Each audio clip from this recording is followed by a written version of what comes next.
Chapter 66. Sieg and Astolfo began to take action after seeing the battle between the two sides. "Rider, be sure to come back safely." Sieg looked at Astolfo and said. Astolfo nodded heavily, and then rode the eagle hidden in space. Hippogriff! With the cry of an eagle, a creature with the upper body of a griffin and the lower body of a horse flew over. Astolfo leaped up and landed on the eagle's back. Then, "I'll go first," Astolfo waved his hand, and the eagle flapped its wings and flew into the sky. Sieg, on the other hand, went to Mylnia Fortress to rescue his compatriot. After seeing Astolfo, Wuming realized that Sieg might also go to Mylnia Fortress, so he also got up and went. As for what Joan of Arc said about not doing anything to hinder the Holy Grail War, he would do it anyway. Anyway, Joan of Arc would definitely not punish him. Wuming thought so and rushed to Mylnia Fortress. When he arrived at the gate of the fortress, Wuming saw Sieg treating the injured androids. It seemed that the androids were persuaded by Sieg and were constantly treating their companions. Wuming stepped forward without hesitation and said, "Yo, Sieg." Sieg heard someone calling him and looked back. "Mr. Solderlake, why are you here?" The rest of the androids picked up their weapons and pointed at Wuming. Only then did Sieg remember that Wuming was still a Red Team follower. Naturally, his purpose for coming to Black Fortress was different. "Don't worry, I have already left the Holy Grail War, and I won't attack you. Put down your weapons, and even if I want to attack, you can't resist at all." After saying that, Wuming also looked at Sieg, asking him to explain. "Everyone, put down your weapons first. Mr. Solderlake has helped me before, and I believe that he will not lie to us." After thinking for a while, the androids put down their weapons. "When I saw Astolfo on the battlefield, I guessed that you would definitely come to rescue your companions. Have you thought about it?" "Yes, thank you very much for what Mr. Solderlake said to me. I have decided to save my companions and give them freedom," Sieg said with a firm look. "Then let's go. In order to prevent the black followers from obstructing us, I will accompany you." After saying that, he walked into Mylnia Fortress from the side door. "Yeah, I'll leave it to you." After that, Sieg and the androids followed Wuming in. However, speaking of which, is it really a good idea for me to walk into the enemy's base so openly? Wuming thought. After Jean wore the pendant Wu Ming gave her, she flew into the sky and went straight to the Sky Garden. However, during this process, a large number of dragon-teeth soldiers with skeletal wings kept attacking Jean. Bang! Joan of Arc waved the unspread holy flag to disperse the last dragon-tooth soldier nearby. Looking at the endless stream of dragon Fang soldiers flying over, Jean couldn't help but be speechless. So many dragon-teeth soldiers can't get through. Just when Jean was distressed, a revelation came. She saw the Red Master, a man in a priest's outfit, fighting with the Black Berserker in the nearby forest, and standing next to him was a man in a British green and brown literary costume. That's Red Team's Master and Caster. After seeing the revelation, Jean did not hesitate to turn and fly in the direction of the forest. Assassin Semiramis, who was controlling the fortress in the Sky Garden, saw that Jean did not hesitate to run in the direction of her master, and immediately contacted the master who was fighting with the Red Berserker in the forest. "Master, the ruler really did not hesitate to rush to your position." "Understood. Retreat, Caster," Yen Fengshiro said without turning his head. Red Caster Shakespeare said with a regretful look. "Now is the time to be excited. Do you really want to retreat?" Although Caster said so, he never had the slightest intention to fight. He just kept writing things, including when Yen Fengshiro was fighting. "Yes, retreat immediately." "Yes." Caster immediately disappeared in spirit form. Yen Fengshiro took out 4 black keys and threw them in front of the Red Berserker Frankenstein. The black keys instantly became bigger, blocking Frankenstein's advance, leaving only Frankenstein's roar. After making sure that the Red Berserker couldn't catch up, Yen Fengshiro ran back. At that moment, Jean was still far away from the forest. Just as Semiramis breathed a sigh of relief, she discovered the servant who came to attack the sky garden. "Oh, there is a horse that can fly." Semiramis sighed as he looked at the eagle that Astolfo was riding. But in fact, was it really good to call the eagle a horse? Immediately afterward, those dragon-teeth soldiers with wings changed direction and went to attack the black rider Astolfo. "Whoa, what are these things, so disgusting?" Astolfo, who was riding the eagle, shouted. Because Astolfo didn't want to do anything, he kept dodging the dragon-teeth soldiers and attacked from time to time. Then he activated his noble phantasm, the declaration of destruction, and defeated all the dragon-teeth soldiers.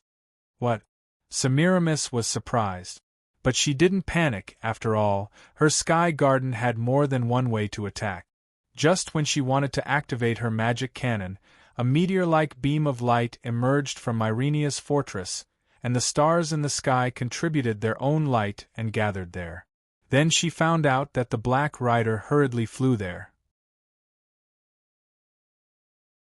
At this moment, whether it was the Black Lancer Vlad III and the Red Lancer Karna who were fighting, the Black Berserker Frankenstein who was caught up in the forest because of the Red Caster's noble phantasm, the Red Caster Shakespeare who had retreated back to the Sky Garden, the Lion Jieli and the Red Saber Mordred who were late to the edge of the battlefield, the Black Archer Sharon and the Red Rider Achilles who were fighting with each other in another part of the forest, and the Red Archer Atlanta who was pulling the renegade Red Berserker Spartacus, all of them had different reactions. The Black Servant was shocked and quickly retreated to its own fortress, but the Red Servant did not chase after it. Because of some unknown reason, its body was abnormal, so it did not chase after it. Joan of Arc also came to a halt and looked at the incomparably gorgeous light beam. "That's Sodric's noble phantasm. Whoa. I told you not to disturb the Holy Grail War." At that moment, Jean complained like a child, and then flew there. At that moment, Wuming, the originator of the meteor-like silver-white beam of light, was holding his noble phantasm, Exsilver, or Meteor Silver, facing the Black Caster and his puppets who came to capture Sieg. "It's really troublesome, I'll blow you away." Black Caster Avisprin didn't seem to panic. It should be said that there was nothing that could make him panic, except for his own wish. "If you want to stop me from fulfilling my wish, then try it, Sodric." Silver, because of the shout of his real name, the meteor silver that was constantly emitting starlight shone brightly, and as Wuming swung his sword, the attack containing the gathered starlight arrived. Boom!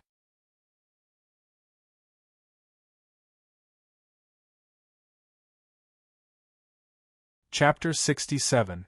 Previously, when Wuming brought Sieg and a group of androids into the basement to rescue the androids, the Black Caster Avisprin released the traitorous Red Berserker Spartacus and retreated after a brief confrontation with the Red Rider Achilles.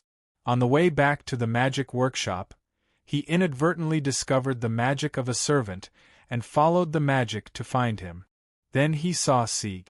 Avisprin judged that Sieg's self-consciousness was the core he needed, so he immediately wanted to capture Sieg. Although Wuming said that he would not go against the black side, Wuming agreed to protect Sieg.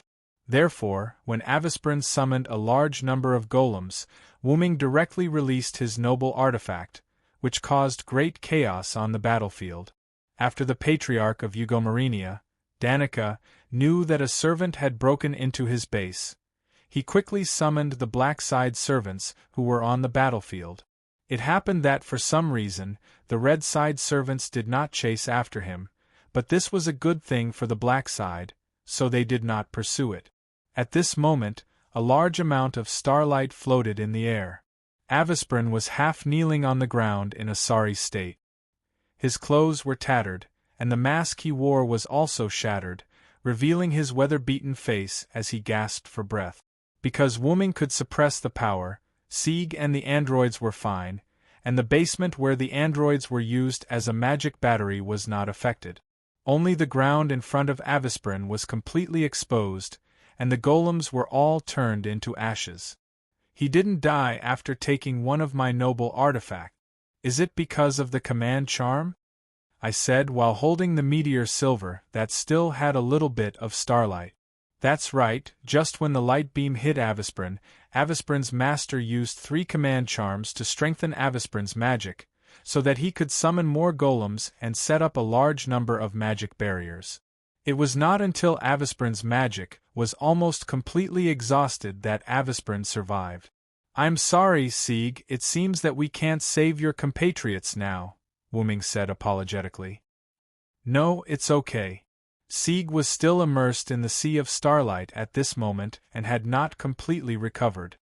Then hurry up and retreat first. With that, Wuming took out another scroll and threw it to Sieg. This is an invisibility scroll that can temporarily block magic perception. You are a magician, so you should be able to use it. Sieg held the scroll, looking at Wuming and the androids who were saved by Sieg on the battlefield with worry.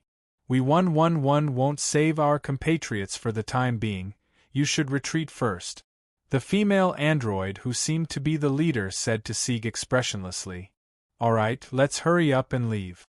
You'll only drag me down later, Wuming said. Yes, please be careful, Mr. Sodlek. With that, Sieg ran towards the other side of the battlefield.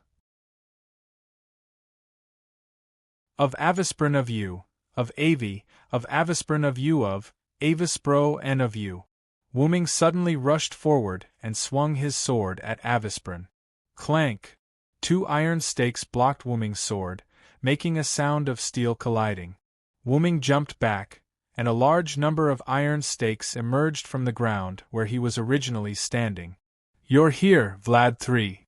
How dare you, General Soderlek, France's national salvation.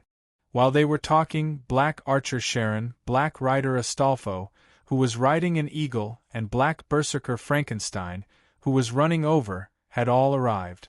Except for Black Saber, who chose to commit suicide, and Black Assassin, who was out of control, all the black servants had arrived. And their masters had also gathered in a relatively safe place to watch the scene. I'm sorry, Vlad III. Although I said that I'm not your enemy, I have promised Siegfried to protect the android. I had no choice but to attack Black Castor. Although it was an apology, Wuming didn't have the slightest intention of self-reflection on his face. Instead, his hand holding the sword was quite eager to fight. I understand you, Sodric. However, it's not right for you to ruin the battle between us and the Red Followers. Well then, sinner who trespassed on my territory, leave your life behind. With Vlad III's order, Berserker Frankenstein, who was the most impatient, took the lead and rushed forward. Frankenstein rushed over, raised his heavy hammer and smashed it down. Wuming held the meteor silver in one hand to block it, and instantly released his magic to bounce it away. Then he quickly jumped back into the air, avoiding the iron stakes that pierced out of the ground, and swung his sword to cut them off.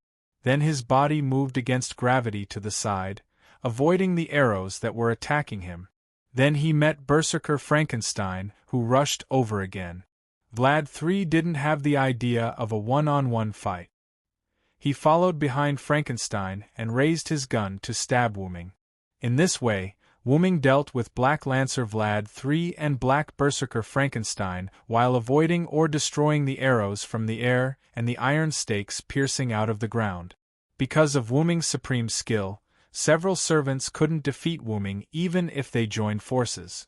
As for Avisprin, he followed Jiro Cher back to his magic workshop. After all, his master no longer had the command seal and could no longer impose a compulsory order on him, and his magic was running out. If he didn't think of a way to survive in this world, he wouldn't be able to survive. Are you kidding me? How is this possible? Even 3 servants couldn't take down that French General Sodlek. He shouldn't have such strong martial arts skills. Fiore sat in a wheelchair and covered her mouth in surprise.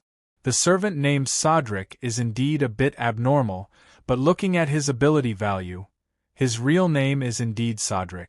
Collins pushed his glasses and said, The master could observe the ability value of his own servant, and naturally, he could also observe the ability value of other servants, but there was not much information about the ability value of other servants. While they were discussing, Black Rider's master yelled at his servant, Astolfo, "Why don't you go up? Astolfo, show them the power of one of Charlemagne's 12 warriors." Astolfo, who was flying in the air, hesitated and didn't dare to go forward. "This is a little bit. Ha ha ha, I'm not that good at fighting." Astolfo laughed. Although Astolfo was one of the 12 warriors of Charlemagne, he was the weakest among them. Moreover, Astolfo had always relied on his noble phantasm to fight. It was especially effective when he was fighting against multiple enemies. "Give me your noble artifact, illusionary horse of this world, right now." This is not good." Astolfo smiled awkwardly.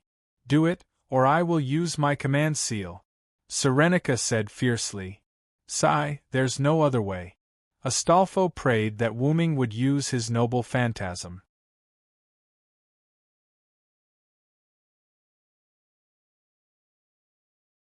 Chapter 68. At that moment, Wuming made a feint and pulled away from Frankenstein and Vlad III. Vlad III also stopped Frankenstein, who wanted to continue to attack. "It seems that your identity is not simple, Sodric," Vlad III said. Being able to withstand the joint attack of 3 servants was not something a French general should have. "I just used the identity of Sodric to summon Saber, but the martial arts of other identities have been deeply engraved in my mind." Wuming swung his sword and put the meteor silver into the golden ripples of Draconis. "It seems that I can't take you down today, not someone from Sodric." Vlad III didn't seem to be depressed. "You are wrong. I am Sodric, there is no doubt about that. It's just that I have another identity." Wuming smiled. Then, he looked at the boundless sky. "You have to be careful. You have to know that the Red Side's fortress has the Hanging Garden of kamikaze magic." Hanging Garden? Not good. Vlad III also realized something. At this moment, a gigantic sky fortress appeared in the boundless sky above Mylnia Citadel. It was the Hanging Garden with the ability to block detection. The originally flat ground was broken by the powerful suction of the Hanging Garden, and the Great Holy Grail, which was located in the center of the Hanging Garden, also broke out of the ground. "What?" one of the Black Side Masters exclaimed in surprise. After all, it was too hard to believe that the Red Side's purpose was to directly take away the Great Holy Grail. "Well then, you guys go ahead. I'll take my leave first." With that, Wu Ming's spiritual form disappeared. The black servants present, Black Lancer Vlad III, Black Archer Sharon, Black Rider Astolfo, and Black Berserker Frankenstein all followed the boulder and entered the Hanging Garden. At that moment, Jean, who was resisting the explosion of the Red Berserker Spartacus, met Wuming, who came out of Mylnia Fortress. "Sodric!" Jean roared. What's wrong, Jahan?" Wuming was shocked. "Didn't I tell you not to act on your own? You have now seriously damaged the Holy Grail war between the Black and Red factions." Jean d'Arc, who was Rule, said, "Although I don't have your command incantation, the command incantation that belongs to the Red Saber can be used on you, so you'd better stay put." Jean looked at Wuming until Wuming surrendered. Yes, I know, my saintess," Wuming said helplessly. "Besides, I was just trying to protect Siegfried. After all, this is the agreement I made with Siegfried," Wuming said with an embarrassed smile. "Don't think I don't know what you're thinking. You're just looking for fun for yourself and protecting Mr. Sieg," Jean said. "Really, you used to be like this too. You always acted on your own. If you didn't act on your own, you wouldn't have been accused of the Mystic Dragon," Jean said sadly. This was what was recorded in Wuming's history. The adventurous General Sodric was attracted to the Alps by the legend and was ambushed by the British army. In order to win the war between Britain and France, the British army found a way to release the Mystic Dragon, who used to be a member of the Knights of the Round Table. With the help of Sodric's wisdom, Sodric barely defeated the mystic dragon. Jeanne d'Arc also dared to lead her army. Otherwise, the exhausted Sodric would have been captured by the British army. Wu Ming, on the other hand, smiled helplessly. Really, that's because it's convenient for me to use my noble phantasm. The suppression power was given to me in the history. Alright, you stay here for now. I'm going to the Sky Garden to question the Red Faction Master. If I find out that you're still running around, I'll definitely use my command incantation. After that, Jeanne d'Arc activated the pendant and flew into the air, heading toward the Sky Garden. Wu Ming, on the other hand, smiled helplessly and waved his hand. It's good that you stay here. I still have to help Sieg save those androids. Hey, Villo. Wu Ming turned his head and saw Jieli and Mordred rushing over in a car that was almost scrapped. As soon as the car stopped, Mordred directly kicked the door and walked out. You're really good. You actually broke into the enemy's base camp alone. Mordred smiled as if she was meeting a good friend. She held Wu Ming's neck and laughed. This made Jieli confused. After all, Mordred and Wu Ming did not get along very well before. They were not friendly. Wu Ming, on the other hand, saw through Jieli's thoughts and said, "In the Knights of the Round Table, Mordred is not liked by the other knights. Only I am willing to talk to Mordred. Of course, our relationship is good. Mordred hates me because of the bloodline problem." What did you say? You bastard, who has a good relationship with you? Mordred, like a tsundere, fiercely punched Wu Ming. Bloodline? Wu Ming pressed down on Mordred's fist and continued to speak to Jieli. Didn't you notice that Mordred's eyes turn red when she fights? That's because a little of my bloodline is mixed in, causing her eyes to turn red when she fights. Ignoring the noisy Mordred, Jieli asked, "Speaking of which, didn't you not participate in the war between the two sides? Why did you run to the Black Side's base camp to make a ruckus?" Wu Ming smiled awkwardly. Then, Wu Ming told Jieli about his experience after he and Jieli separated. "So that's how it is," Jieli said. "It's all because of you. Master, we didn't make it in time for this war, damn it." Mordred roared at Jieli. Jieli waved his hand helplessly and ignored Mordred. "So, what are you going to do now?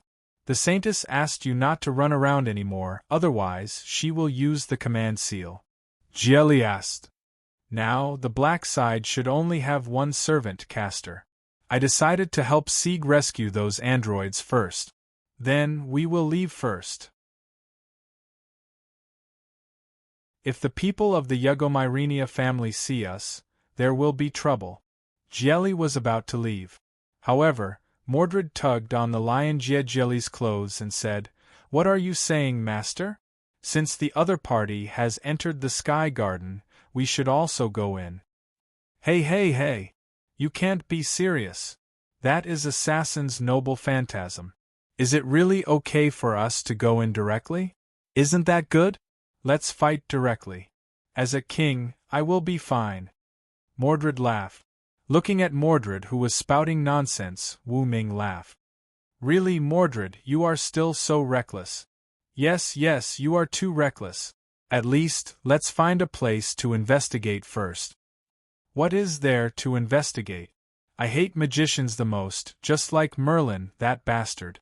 Anyway, let's leave first. No. Continue to attack the Sky Garden. Looking at the master and servant who were quarreling together, Wu Ming couldn't help but say, "You guys are really good together." After that, Wu Ming walked toward Marinia's fortress.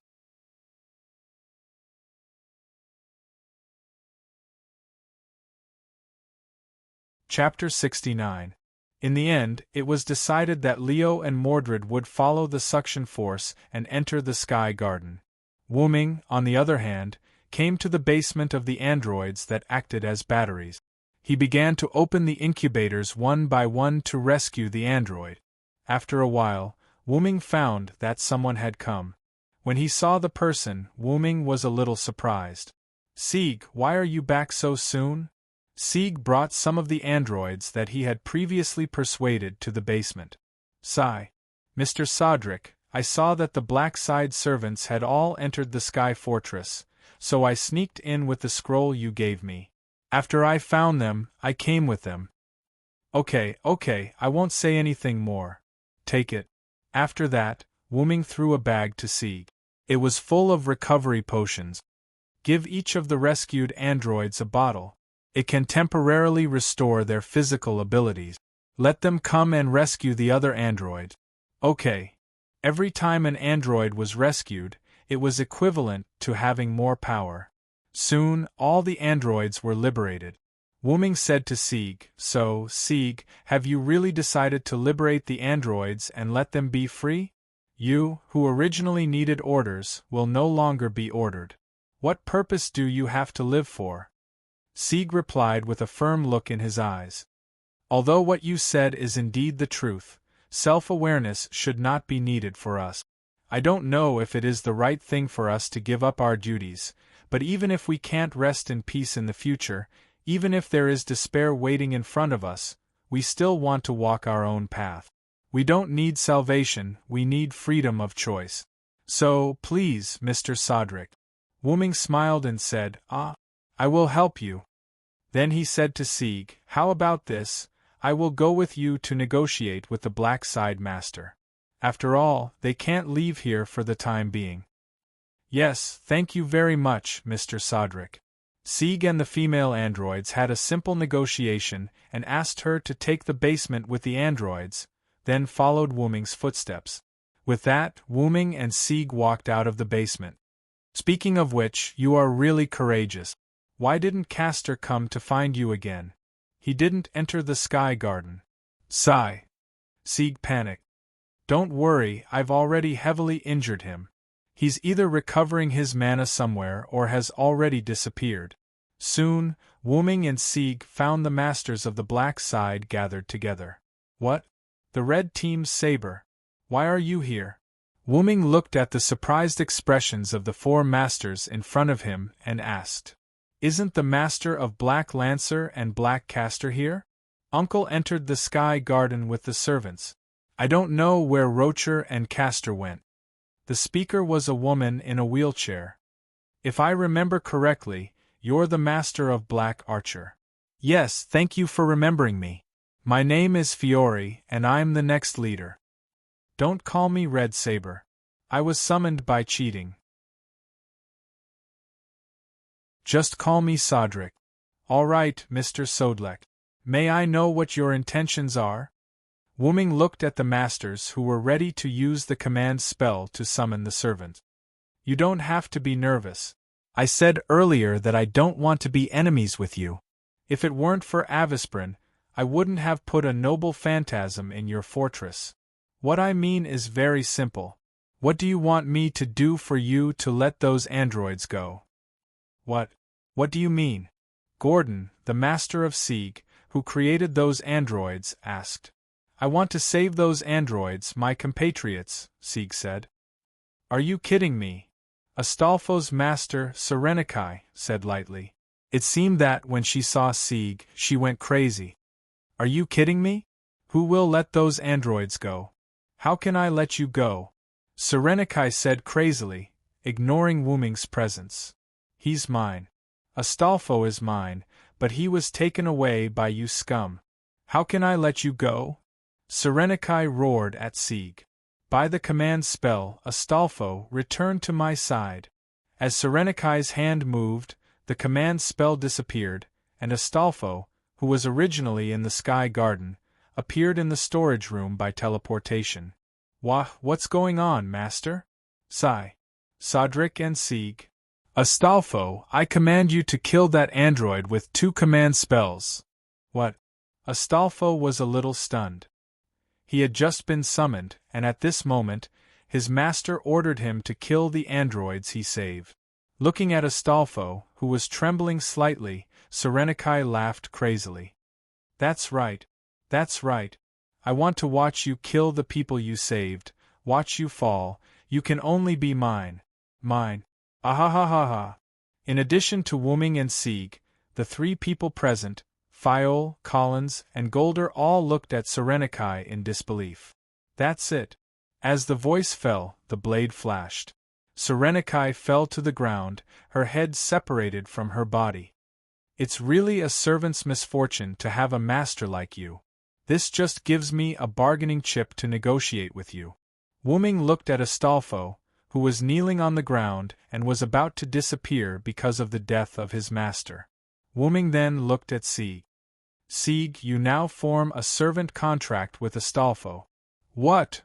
Fiol and the other two were a little surprised that an android could form a contract with a servant. Don't you have a command spell? Then hurry up, this is your bargaining chip to help your companions. Then, Wuming looked at Fiol, Collins, and Golder. You don't have any objections, right? In response to this semi-threatening inquiry, the three could only say, No, please go ahead. Hurry up, Sieg, do you want to see Astolfo disappear? Then, he looked at Fiore, Collins, and Gordon. You guys come out with me, leave some space for Sieg and Astolfo. Yes. The three replied in panic. Wuming closed the door and waited outside with the three. Excuse me, Mr. Sodric, who are you? In the face of this question, Wuming did not answer directly. I'm a cheating servant who was summoned together with the Red Saber. My purpose is to meet the ruler, Jeanne d'Arc. Because I'm a cheating servant, I was asked by the ruler not to interfere with the Holy Grail War. Because I agreed to Siegfried's request before he died, I will protect him. So I didn't interfere with the Holy Grail War. Sieg is the one who interfered, it has nothing to do with me. Wuming finally said like a rascal. And, I think when ruler comes down from the Sky Garden later, she will gather the remaining servants to suppress the real offenders, so we will probably be comrades later. This made the three people not dare to flatter him. As for the problem of me killing that woman, first of all, you guys attacked the people I wanted to protect. It's good that I didn't kill all of you, and I believe that you guys don't want to make a scene like that, wasting 3 command spells because of a personal grudge. In a way, I've helped you. The 3 people expressed that they had never seen such a shameless person.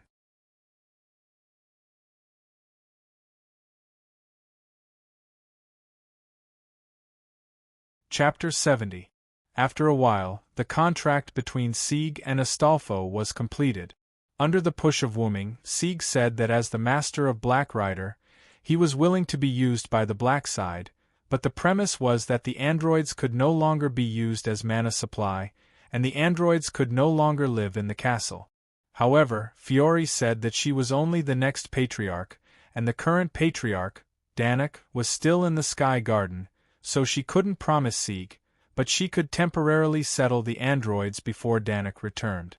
Sieg agreed after discussing with the android, and Wuming provided the Black Side's mana supply.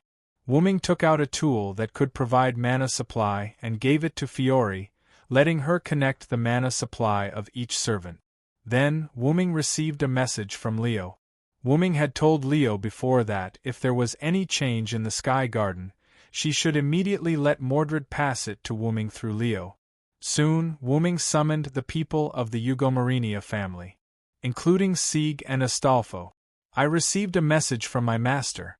Vlad III had been turned into a vampire and was killed by a Red Master. His master, Danica, had fused with the vampire and died together. Indeed, Archer also informed me that Uncle Danik and Lancer are dead, Fiore said. He is now retreating with Berserker, Ruler, and Red Saber. It is estimated that they will reach Myrenia soon. As soon as she finished, the androids ran over to report that the Black Side had returned. In the conference room provided by Fiore, Joan of Arc, Wuming, Sieg, Astolfo, Fiore, Sharon, Cowles, and Gold gathered here. Even Leo and Mordred were there. Except for Frankenstein, who belonged to Berserker, who did not participate, only Castor Avisbrin and his master Rock were missing. Joan of Arc began her analysis of Shiro Amakusa and the stakes of his wish. After knowing that the consequences would be severe, Eugomarinia's side already had the intention of joining forces to stop Shiro Amakusa. After a series of non-critical analysis, Joan of Arc requested for everyone to work together. After all, this Holy Grail war was already in complete chaos. Fiore agreed to Joan of Arc's request on behalf of House Ugomarinia. Because of the androids, Zieg and Astolfo, as allies of Ugomarinia, also agreed to Joan of Arc's request. Their request to give the androids freedom was also approved by Fiore, who was now the acting patriarch. As for Wuming, he was originally a violator, so naturally, he had no right to speak. In addition, Wuming had a relationship with Joan of Arc, so he also agreed to Joan of Arc's request. After knowing Joan of Arc's skill, divine judgment, Liu Jie and Mordred also agreed to Joan of Arc's request with a command seal. Although they would choose to cooperate even if there was no command seal, after all, if the analysis was true, then they must defeat the red side. Originally, Mordred wanted 2 command seals, but Joan of Arc refused because each servant only had 2 command seals, and Wuming did not have a command seal, so he could only use Mordred's command seal. However, Joan of Arc never thought of using command seal to command Wuming. It was just an excuse to refuse Mordred's request. It could be seen that the village girl was quite smart. At this point, the Holy Grail War has been completely destroyed. Now the black side's purpose was to defeat the red side's servants and masters and maintain the Holy Grail War. After the meeting was dismissed, everyone went to rest, but Wuming was chatting with Joan of Arc. In fact, Joan of Arc was telling Wuming about what happened in the Sky Garden. "So that's how it is, Dracula?" Wuming said thoughtfully. "Yes, but what surprised me most was the master of all the red side servants, Shiro Amakusa. Joan of Arc was wearing a student's uniform, sitting on a chair. The sage of the Far East? I didn't expect him to get a body and live for 60 years. His mental power is strong enough." After all, planning for 60 years for a goal was not something an ordinary person could do. Only a hero who becomes a heroic spirit can do that. Wuming said slowly. Now that he thought about it, he was almost 60 years old. He couldn't remember, after all, age was meaningless for a race like the Dragon of Origin that was almost immortal. There must be something wrong with that man's wish. I think so. This must be the purpose of my summoning. Joan of Arc said. I see. I will do my best to help you. Please advise me, Joan of Arc. It was the first time he called Joan of Arc by her nickname, which made Joan of Arc feel a little awkward, but Joan of Arc responded. Okay, I'll leave it to you, Sodlek. At that moment, the outside of Mylnia's citadel was shaking as if there was an earthquake. Wuming and Joan of Arc looked at each other and quickly ran out. In the courtyard, several servants and masters gathered together. What happened? What the hell is going on? Gold, who was wearing pajamas, hurriedly shouted. Soon, everyone saw the culprit that caused the earthquake. There was nothing he could do about it. After all, there was a gigantic magic puppet over 10 meters tall walking towards him. The earth was trembling because of it. That's Black Castor's noble phantasm. Joan of Arc was the first to call out the puppet's real name. Crown the light of wisdom, Golem Kether Malchit. I'll go first, Jehan. Wuming condensed his armor, took out meteor silver, and shouted at Mordred, Come with me, Mordred. Of course. Mordred's face was full of arrogance. She condensed her armor and sword and rushed forward with Wuming. Seeing the two of them rushing up, Lion Jie asked. So where is Black Castor? Why did he attack his own faction? Joan of Arc said, In my perception, Black Castor has already left. This noble phantasm seems to have the property that it won't disappear even if the servant leaves. Fiore, who was standing at the side, said sadly, It seems that Rocher has been used as a furnace by Castor. In fact, after Avisburn was almost killed by Wuming, he went to crown the light of wisdom, Golem Kether Malchit, with his master Rocher. Because Avisburn knew that his master had no command seal, and because his magical power was almost exhausted, even if he could barely keep his body from disappearing, it would be impossible for him to complete his noble phantasm in the future. Therefore, he tricked Rocher to come here as a condition for his noble phantasm's release. He turned Rocher into a furnace and sacrificed Rocher to release his noble phantasm. And he himself knew that he was also at death's door, so he gave up himself and turned into magical power to integrate into Crown Elite of Wisdom, Golem Kethermalchet. After all, his wish was to complete his noble phantasm. Now that his wish has been fulfilled, there was no need for him to exist. Wooming and Mordred kept attacking Crown Elite of Wisdom, Golem Kethermalchet, but it didn't have much effect at all. Therefore, all the damage was eliminated. That's the effect of Crown Elite of Wisdom, Golem Kethermalchet, recreating the Garden of Eden, and there is no damage in the Garden of Eden. Joan of Arc shouted. You must make its feet leave the ground, and then crush its head and heart. Understood. Wooming shouted.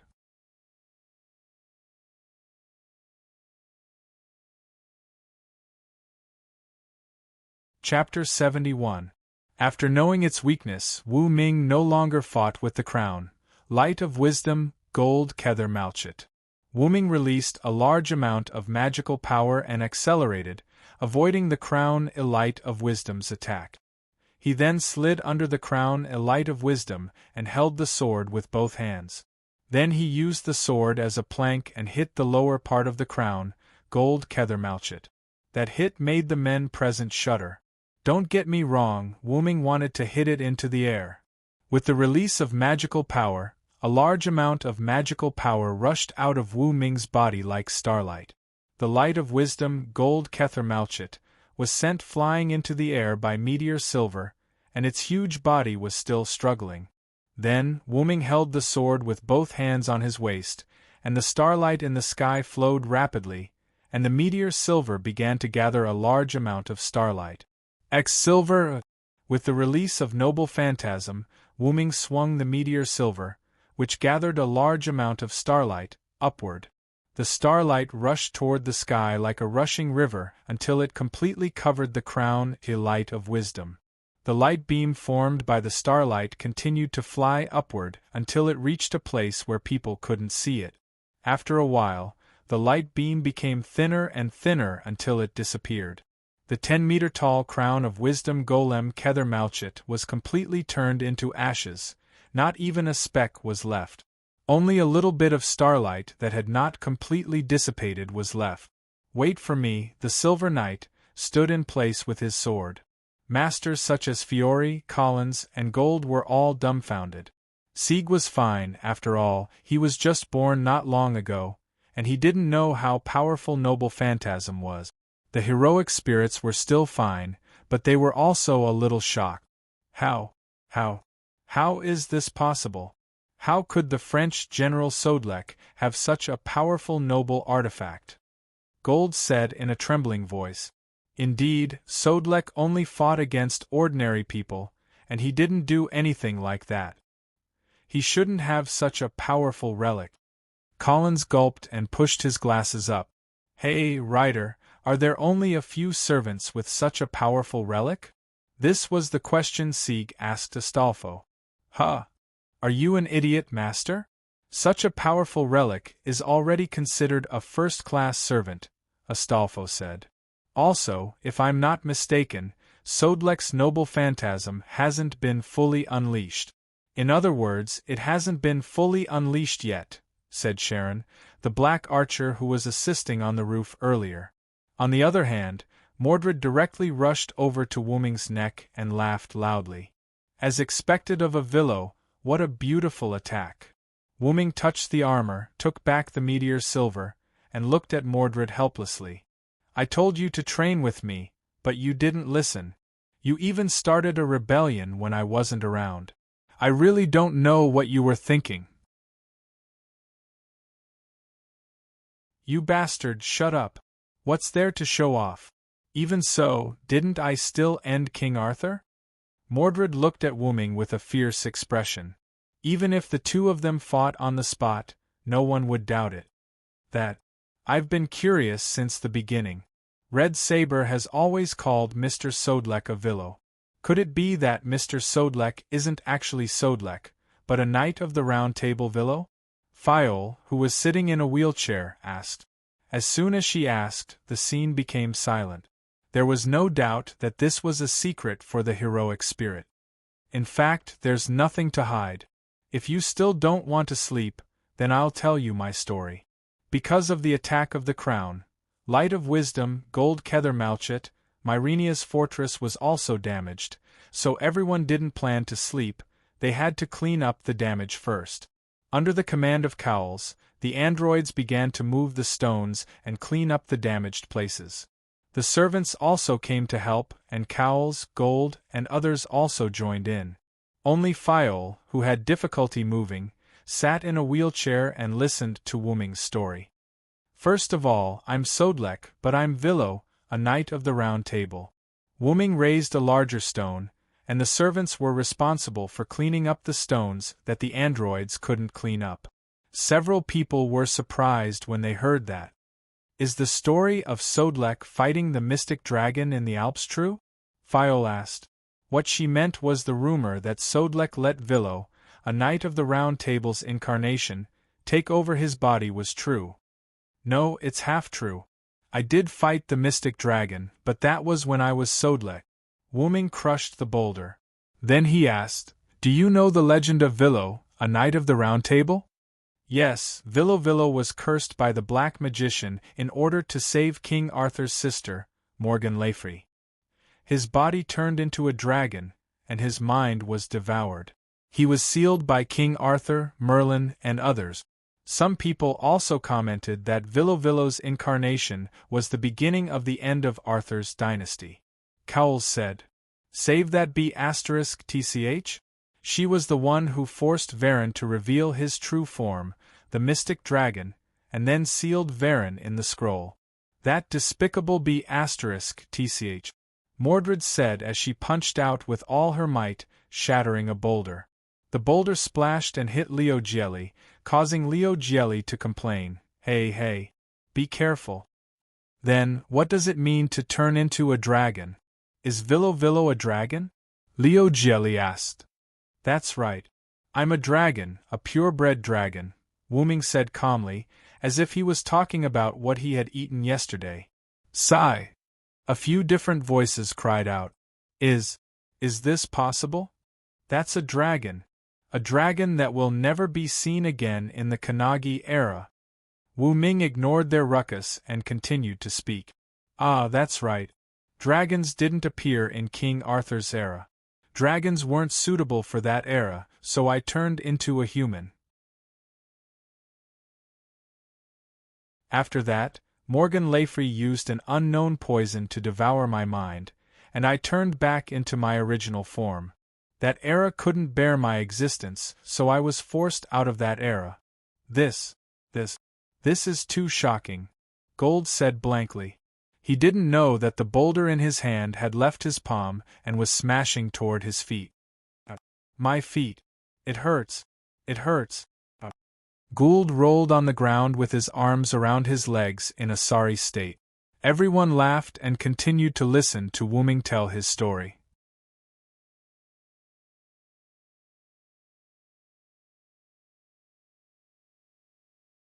Chapter 72. Wooming continued.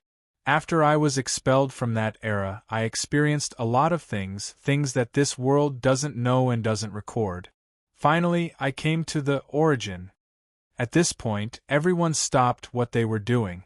Even Golder, who was holding his feet and crying in pain, stopped talking and looked at Wooming quietly.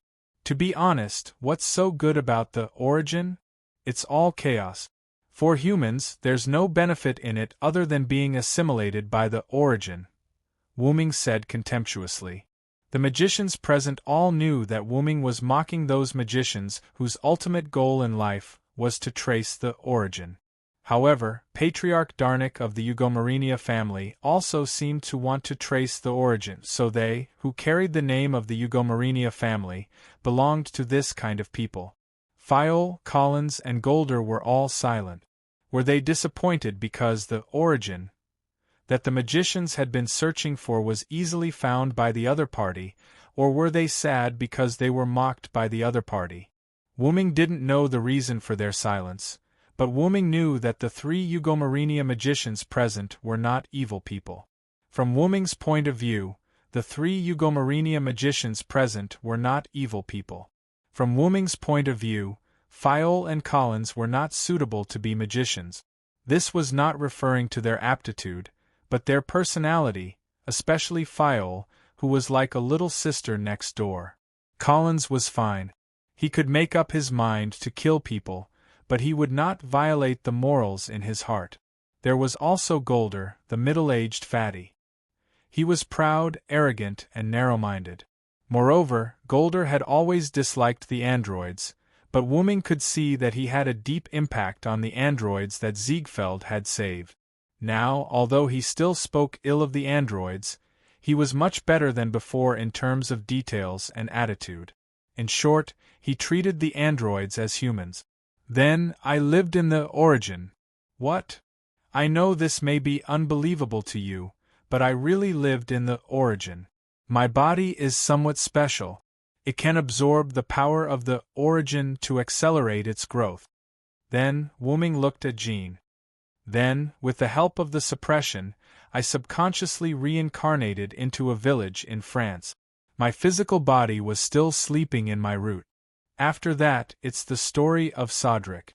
In order to be able to use the noble artifact that I had when I was a Villo, the suppressive force added the story of how I met the demonic dragon that the Villo transformed into. I see. That explains why you can use Villo the Knight's noble artifact so freely, Fiore said. After Wu-Ming finished speaking, the place was pretty much cleaned up. Then Wu-Ming said, "All right, everyone, hurry up and go rest. We need to conserve energy for the next few days and prepare to attack the space garden."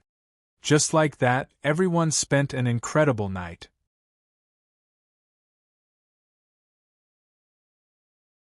It could be said that because of Wu-Ming's words, several people couldn't fall asleep.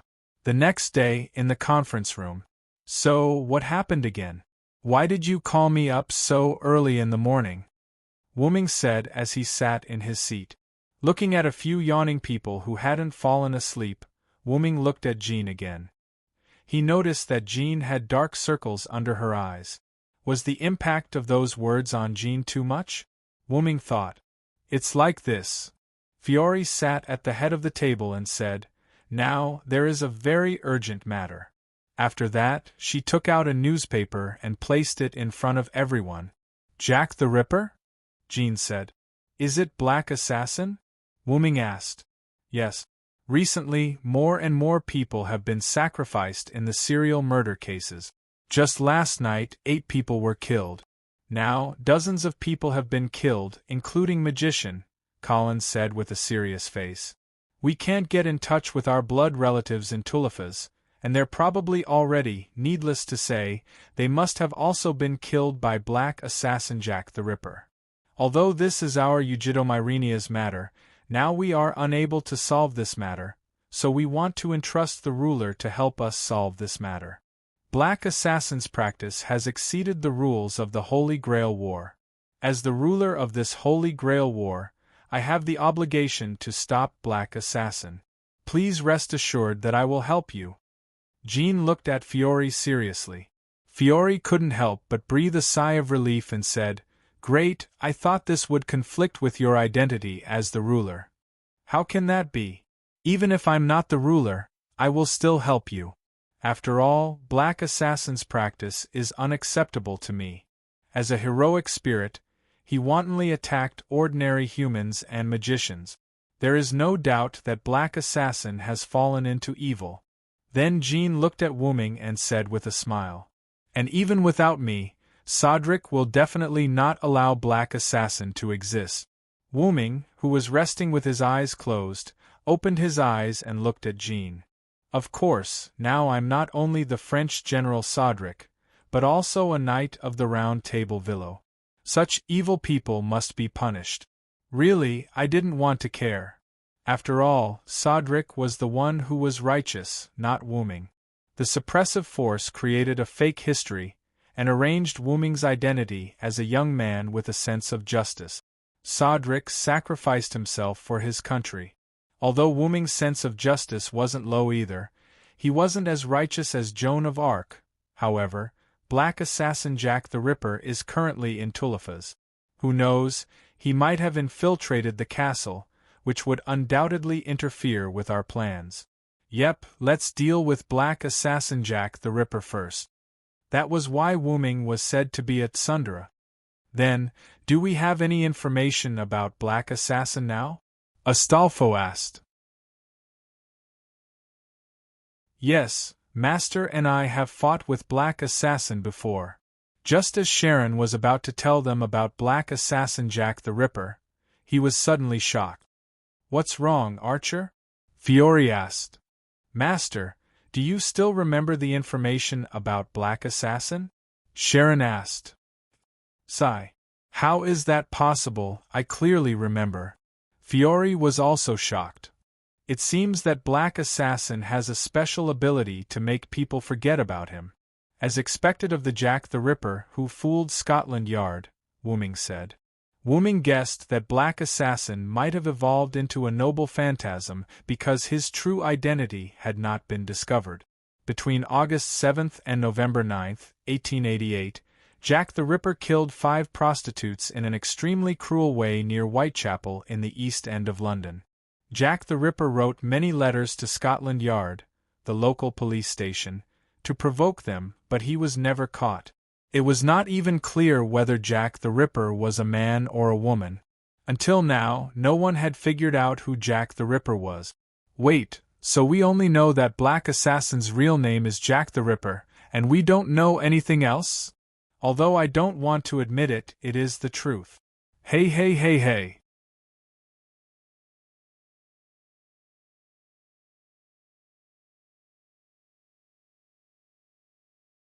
Chapter 73. In the end, everyone decided to first check the situation of the missing people of the Yugo-Myrenia family in Tulifas. Myrenia Citadel corridor. Because Cowles wanted to check in person and needed to bring some tools, he left first accompanied by Sharon. Sieg and Astolfo seemed to have gone to find the androids, and Fiore became the patriarch because of Darnick's death, so she still had work to do. So now only Wu Ming and Jean were left. Wu Ming requested to set up some magic traps around Myrenia Citadel to guard against Black Assassin Jack the Ripper. At this moment, the two were on their way out of Myrenia Citadel.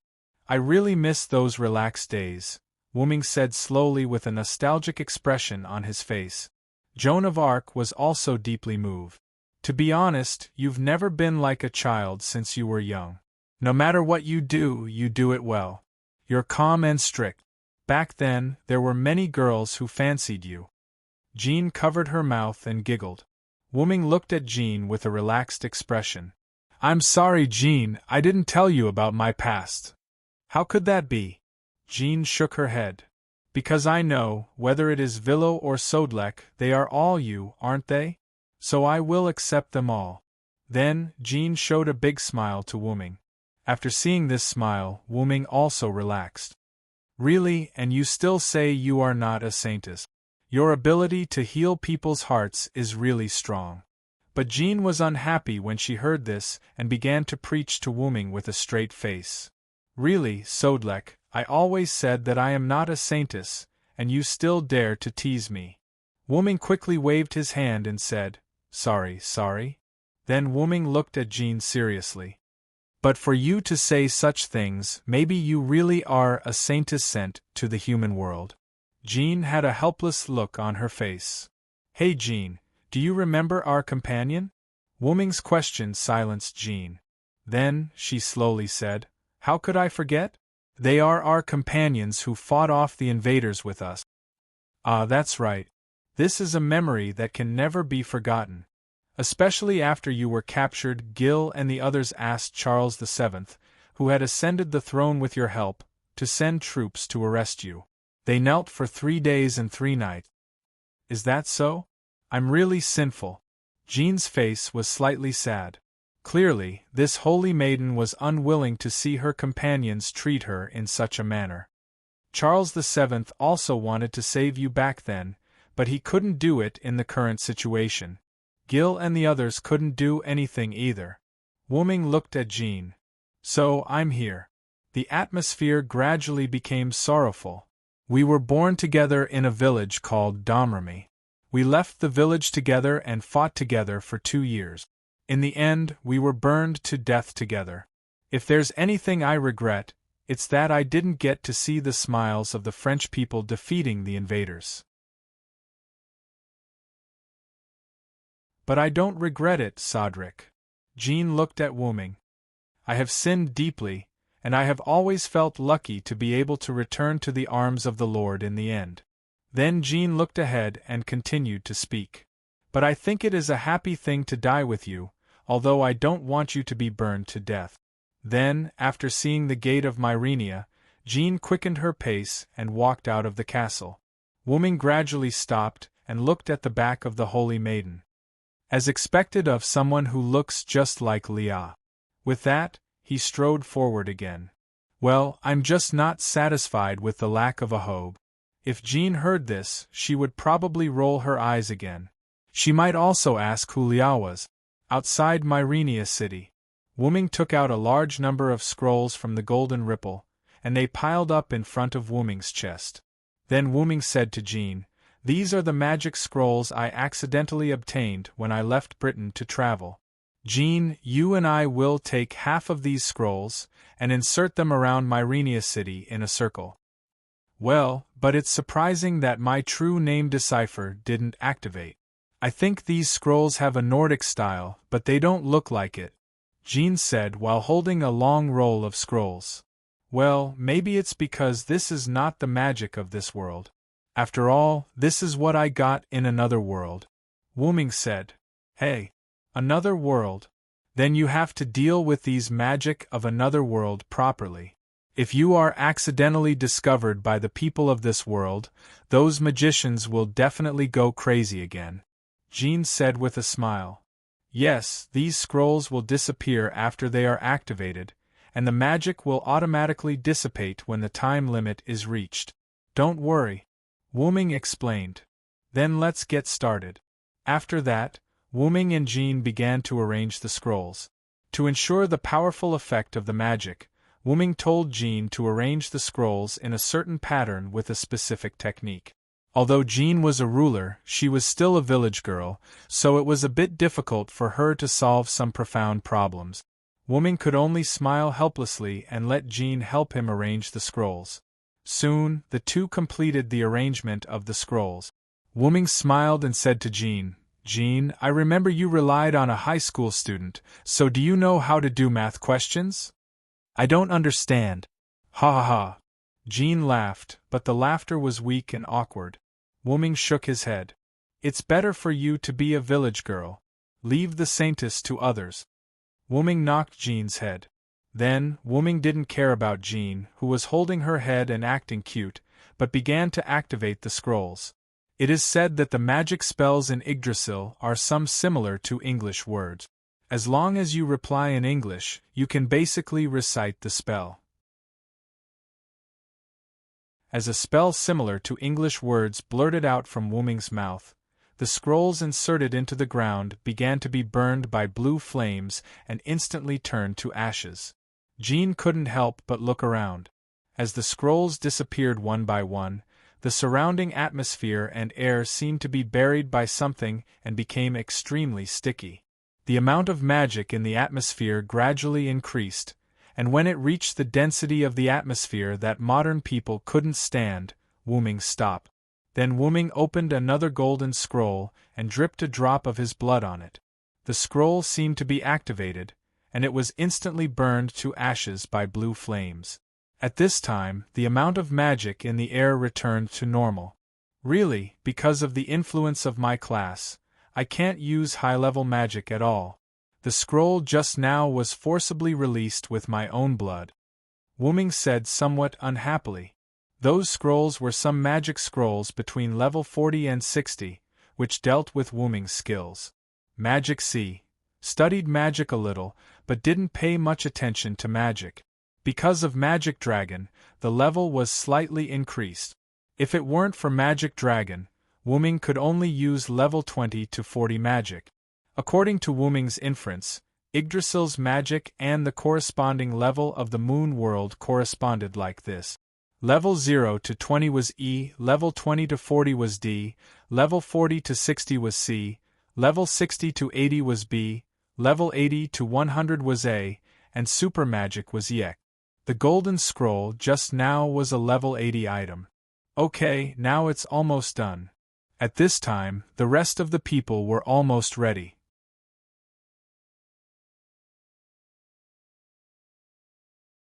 Chapter 74.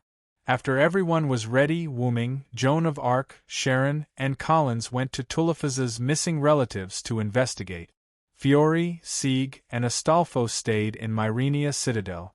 Because the missing people were distributed in different places, it took a long time to investigate the last missing person. In the basement of a room. Including this place, 8 people have been investigated. This is the last place to investigate. Collins squatted on the ground and was examining the body.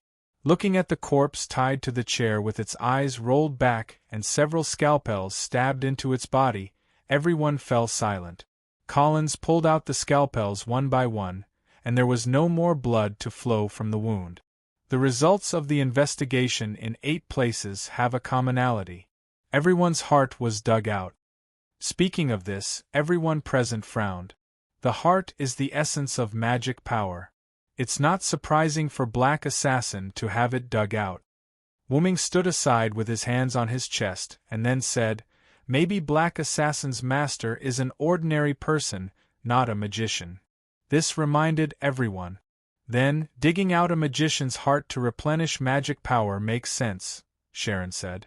In addition to digging out the heart, the body looked like it was interrogated before death, and the torture method was extremely cruel, Collins said. The strange thing is that some of the bodies have traces of torture, and some of the bodies have no traces of torture. That's what's strange. Sharon continued what Collins was about to say. Is it possible that Black Assassin needs people's fear, so they tortured these people? Joan of Arc asked. Impossible. This can't explain why some of the bodies have no traces of torture, and it's not that there wasn't enough time. We were all busy with the war between the Black and Red before, and we didn't have time to care about Black Assassin. Wuming shook his head and said with a frown. I thought it was a magic ritual, but it doesn't look like it, Sharon also said. Cowles stood up and walked back. In that case, I'd better implement remnant memory. Jean did not understand these magic tricks and asked, What is that? It's a kind of magic that can obtain information about them before they die, although it's a little dangerous. Collins took a chair and said, But now we can only abandon the rook to save the king. Wait. Wuming seemed to have sensed something and quickly said. After that, he rushed out in an instant, leaving only one sentence. The magic trap I left in Myrenia has been triggered. The opponent is a servant. What? Carrong immediately ran over as well. Berserker! Cowles shouted to Sharon. Cried Frankenstein and ran out.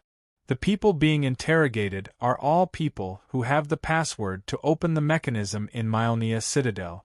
So that's how it is. Black Assassin wants to attack Myrenia Citadel, Collins analyzed. After listening, Jean hurriedly ran out. Only Cowles followed him out unhurriedly. After all, no matter how fast he was, he could not reach the speed of a servant. Not to mention, he needed to calm down.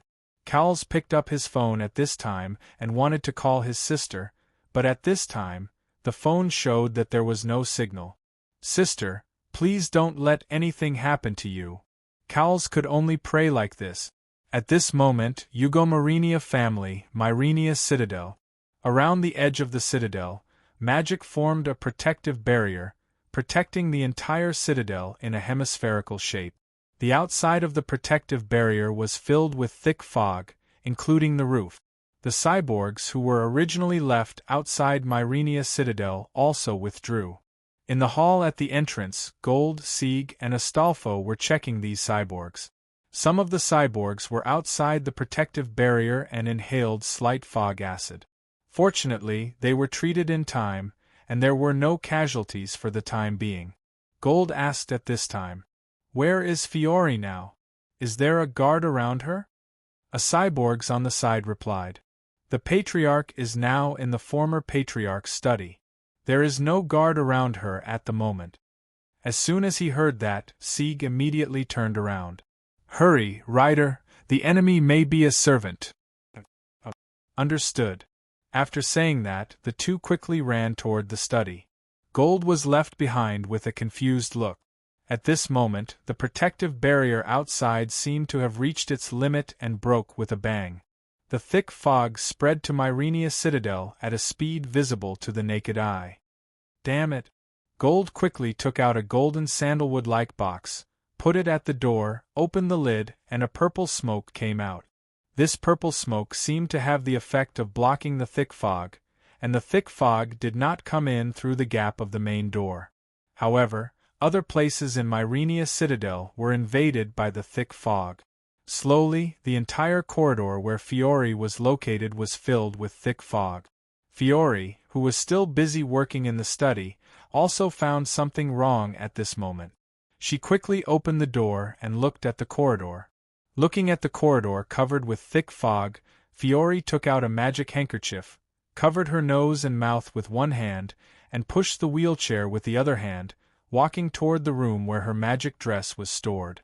After all, Fiore's legs were paralyzed because of the deterioration of the magic circuit. She said that she had obtained extraordinary magic skills, but she could not move freely. Usually, she relied on the magic dress she developed to move. Link Enhanced Magic Dress was the name of Fiore's self-designed magic dress. It was a prop specially designed to replace the immobile feat. However, even a third-rate magician would become a first-rate magician if he were to put on this set of clothes.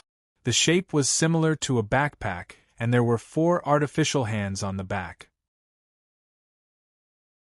It was forged with a special alloy that was easier to circulate magic. Each artificial hand had an animal spirit attached to it, and it could move according to Fiore's will.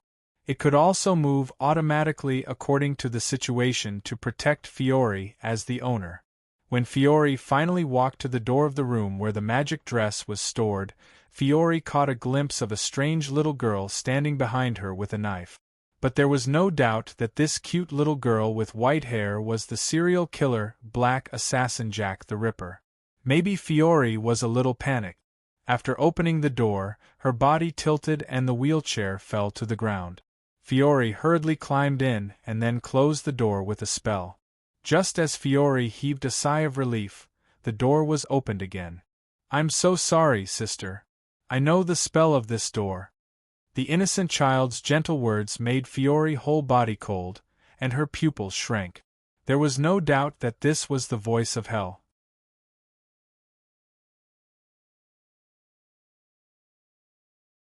Chapter 75. Fiore hurriedly reached for the box on the table, but how could Jack let her get it? Jack jumped lightly and stood on the table.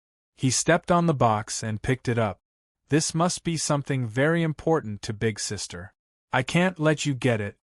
It was still that sweet voice, but Fiore still couldn't hear the sweetness. "Is that so? Then I'll use this first." Fiole suddenly raised her hand, which had been equipped with a magic suit at some point in time. She pointed at the 2 mechanical arms that were connected to the back of a chair by the wall. Following Fiole's command, the mechanical arms shot out magic bullet. Jack jumped back and used the box in his hand to block the attack. Then, Fiore made a prompt decision. She equipped the mechanical arms and jumped out of the window. Pring! The window was broken. Fiore relied on the mechanical arms and barely reached the ground. Just as she stabilized her body, she saw a sword attack. Ka! One of the mechanical arms was broken. It was cut off by Black Assassin Jack the Ripper, who had caught up with Fiore with agility. "Big Sister, Because of the magic trap outside, I wasted a lot of time. Assassin took the dagger that was still dripping blood and walked in front of Fiore, who was paralyzed on the ground. Be obedient and let me kill you, big sister. At this moment, a meteor-like light arrow shot toward Jack. Jack nimbly jumped back and dodged the light arrow. The light arrow pierced the place where Jack was originally standing and buried deep into the ground. The light scattered and the light arrow revealed its original shape. It was a shining knight's sword that shone like a fashion trend. Oh, a weapon I've never seen before. Is it a servant? Jack said to himself. At the same time, he looked in the direction of the light arrow in the fog. Wu Ming, who was dressed casually, walked over unhurriedly. His hand reached into the golden ripples and took out a bottle of recovery potion. He handed it to Fiore, who was still in the fog. This is a recovery potion. Drink it first. Okay, thank you. Fiore was a little confused, but she still followed Wu Ming's instructions and drank the red potion. Wu Ming then pulled out the meteor silver that he had bought from the ground. Black Assassin Jack the Ripper. Am I right? Wu Ming looked at the young Jack. That's right, I'm Jack. So, big brother, do you want to be killed by me? Jack asked innocently. I'm sorry, but I'm here to crusade against you. After saying that, Wu Ming pressed the tip of the meteor silver sword to the ground and instantly released all of his magic power. The release of mana led to the movement of the air. At this moment, the mana produced by Wu Ming's body instantly blew away the thick fog that covered the surroundings. What? Jack cried out in surprise. Although the fog was also a type of fog, it was formed by Jack's noble phantasm. He did not expect it to be blown away so easily. Then, Wu Ming instantly put on his armor and rushed forward. Because of Wu Ming's B+ dexterity attribute, his dexterity was comparable to that of a rank A. Even Jack almost could not react to this attack. Bang! The ground was shattered by Wu Ming's knight's sword. Jack narrowly avoided this attack, but before she could stand firm, Wu Ming rushed up with his sword again. Realizing that she could not avoid it, Jack tried to use the dagger in her hand to block the knight's sword that pierced through the air. However, it was useless. Jack's weapon could not defend against Wu Ming's A+ strength. The huge impact sent Jack flying. A wound from her left shoulder to her right abdomen appeared on Jack's body, and blood flowed freely. It hurts, Mom, it hurts, Jack said weakly as she lay on the ground. That's enough, Black Assassin. Wu Ming held the meteor silver and looked at Black Assassin, who was lying on the ground and unable to get up again. However, Jack's figure became illusory. Wu Ming sensed that something was wrong and rushed up. Wu Ming fiercely stabbed his sword into Jack, who was paralyzed on the ground. The meteor silver stabbed into the ground and Jack, who was originally here, was gone. Command curse. Wu Ming pulled out his sword and said calmly. Then, Wu Ming looked around. The fog that was still gathering after being blown away disappeared at a speed visible to the naked eye. Master! Sharon, who was dressed in ancient Greek clothing, jumped down from the roof. Master! Are you okay? Sharon crouched down and wanted to help Fiore, who was lying on the ground. I'm fine, Archer. It's all thanks to Mr. Sodrick this time. Fiore stood up with Karen's help and thanked Wu Ming. Thank you very much, Mr. Sodrick. Thank you, Mr. Sodrick. I will repay your kindness to my master. Sharon also thanked Wu Ming. All right, don't thank me yet. Take Fiore back to rest. I'll go see how the others are doing in the fortress. Then, Sharon brought Fiore back to the room. Wu Ming saw Sieg and Astolfo, who hurried downstairs. Mr. Sodrick, how are you? Are you okay? Sieg asked worriedly.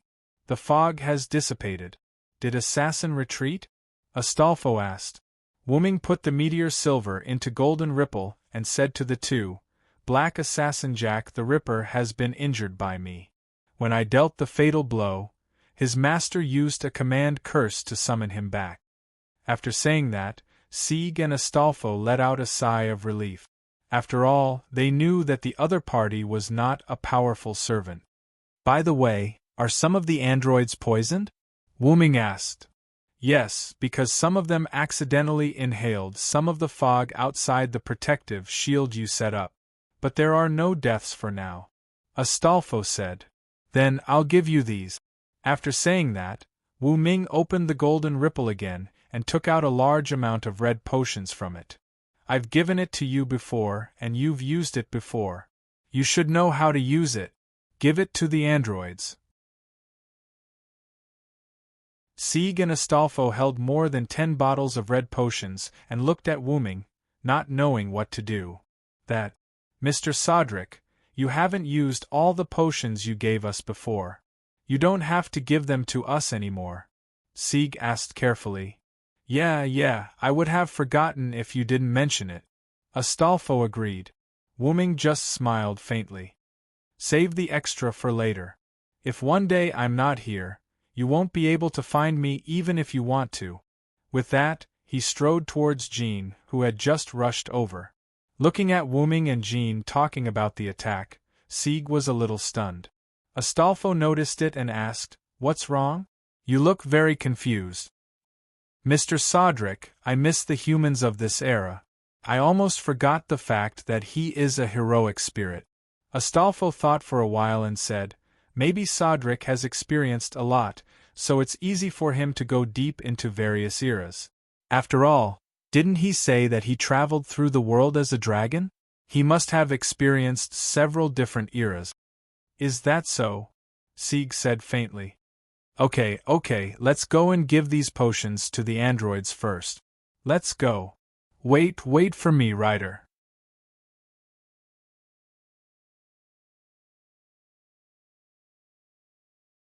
Chapter 76. Evening, Myrenia Citadel, Conference Room. Everyone sat in their chairs and looked at Wu Ming, who was analyzing the situation. Black Assassin does have the ability to erase his memory and information.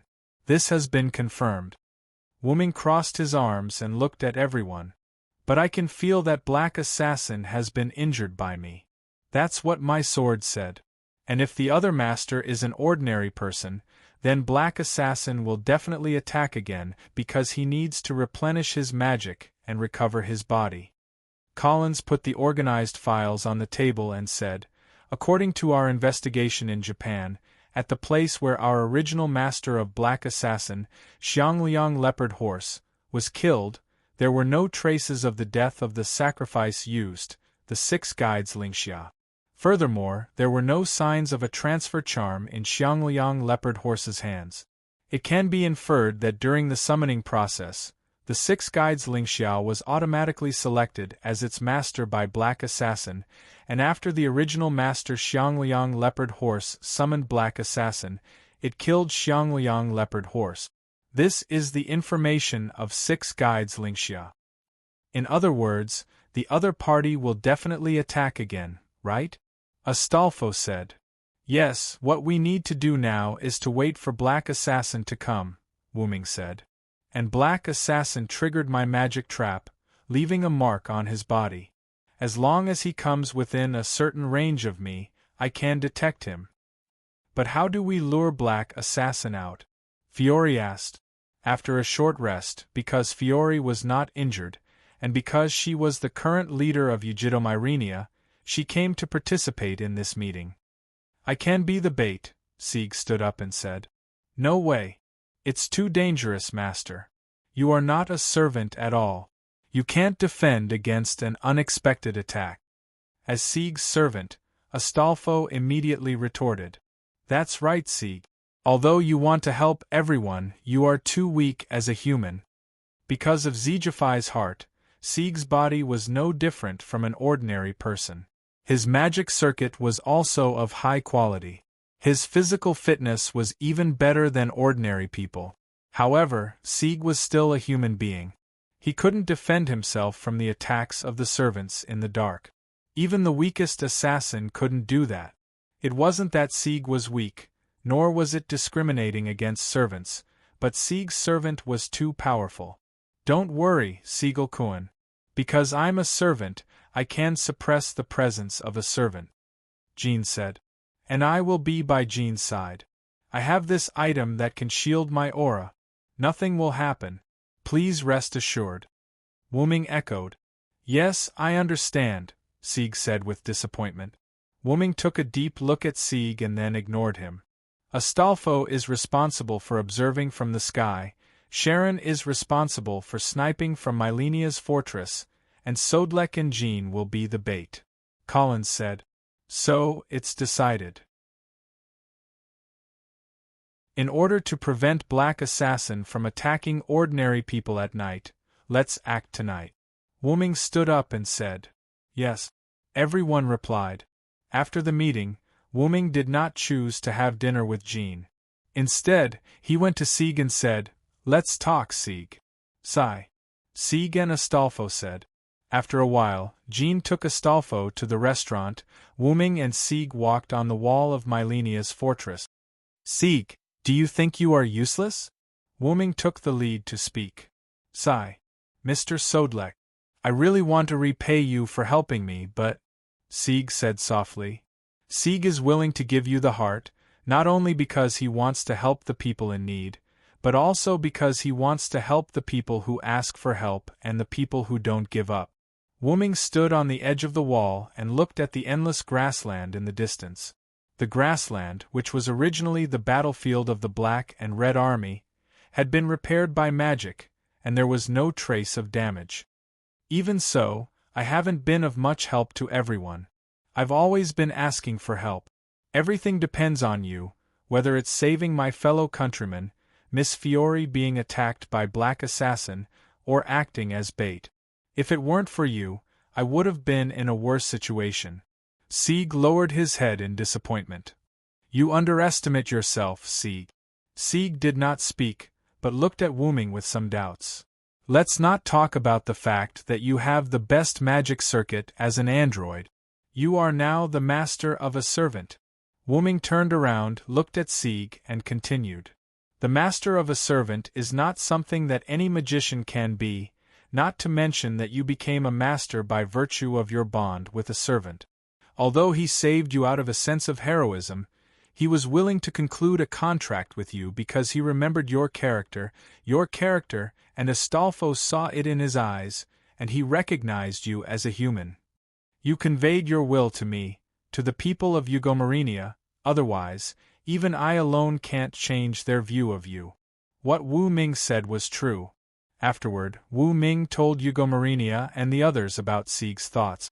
After listening, they were silent for a long time. Only Golder was a little uneasy, but under Wu Ming's pressure, he didn't say anything. And those androids, I believe they must be grateful to you now for helping them win freedom. Then, Wu Ming turned back. Wu Ming looked at the vast night sky and said, Let's take the example in front of us, valiant spirit, a servant. Look at Astolfo, his power is weak among the servants. Some powerful magicians can defeat him, but have you ever seen him discouraged? You know the story of Astolfo, right? His strength in the legend of Charlemagne is too different from the other warriors, but he can still be ranked as one of the 12 warriors of Charlemagne. Do you know why? Wu Ming asked. Sorry, I don't know, Sieg replied. It was too complicated for an android who was born not long ago. That's because he has the power of the heart. The power of the heart, Sieg said thoughtfully. Whether it's the declaration of destruction that can break all magic from the witch, or the lost spear of Argalia, or the magic horse from the evil magician Atlanta, Astolfo relied on the power given by others to get through the difficulties. And Astolfo has a strong heart, a casual and upright character, so he was entrusted by so many people. It was precisely because Astolfo didn't care much about these external forces that he was included in the list of her noble phantoms. The strength of the heart is the real strength. The strength of the heart is the real strength. Sieg muttered this sentence, thinking. This is what my grandfather who adopted me told me, and I always remember the truth he taught me. Then, as if he had thought of something, Wu Ming said, Right, by the way, protecting you wasn't just because of Ziegfeld's request, but also because I have a whole new level of respect for you. Also, since you have accepted Ziegfeld's heart, you must have also obtained his power, but it hasn't been activated yet. Wuming turned around and was ready to leave. After all, if he didn't leave, his stomach wouldn't be able to stand it. Think about it, don't worry about us tonight, believe in the power of the heart.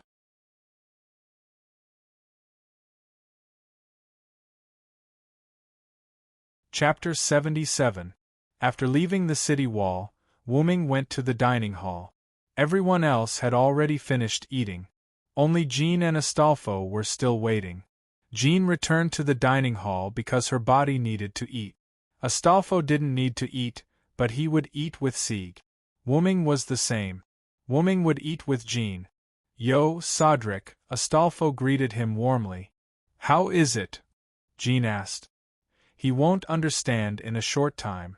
There's still a long way to go. There's no need to rush, Wuming replied with a smile. Then hurry up and eat, Sodric. After a while, Sodric and Jean were almost done eating, but Sieg still hadn't arrived. Why isn't Sieg here yet?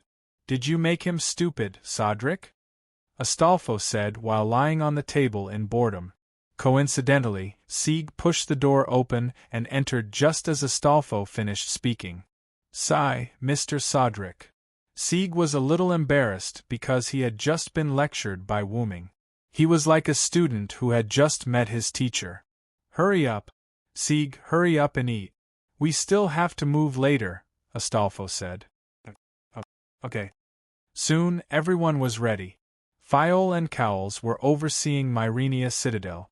Frankenstein followed Cowles and Fiol and was responsible for protecting them. Wuming and Jean were the main force and bait.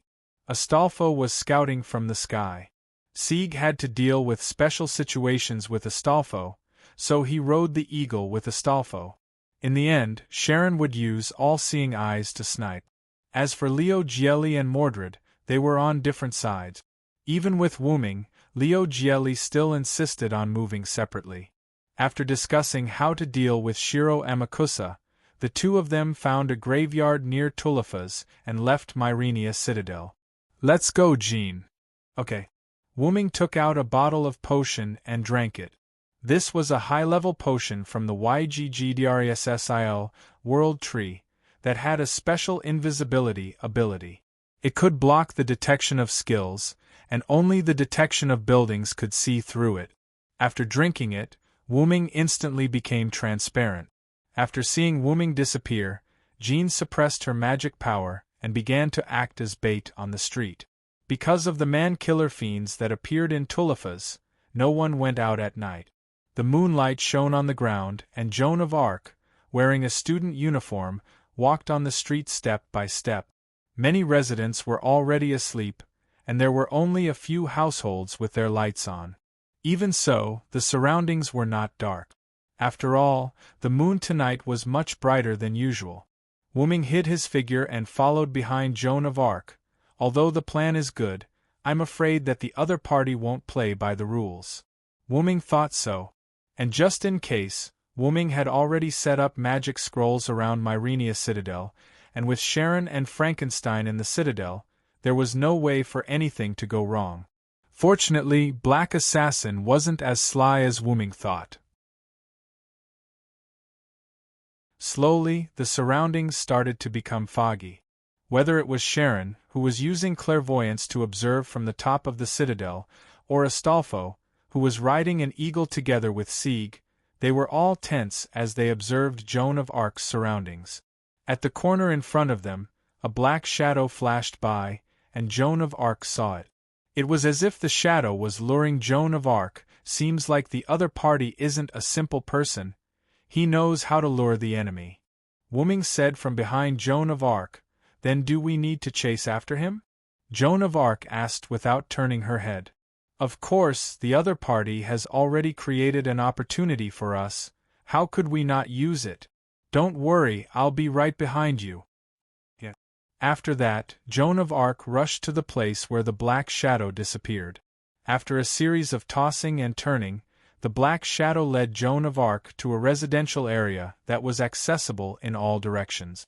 Joan of Arc stood in an empty place and carefully observed the surroundings.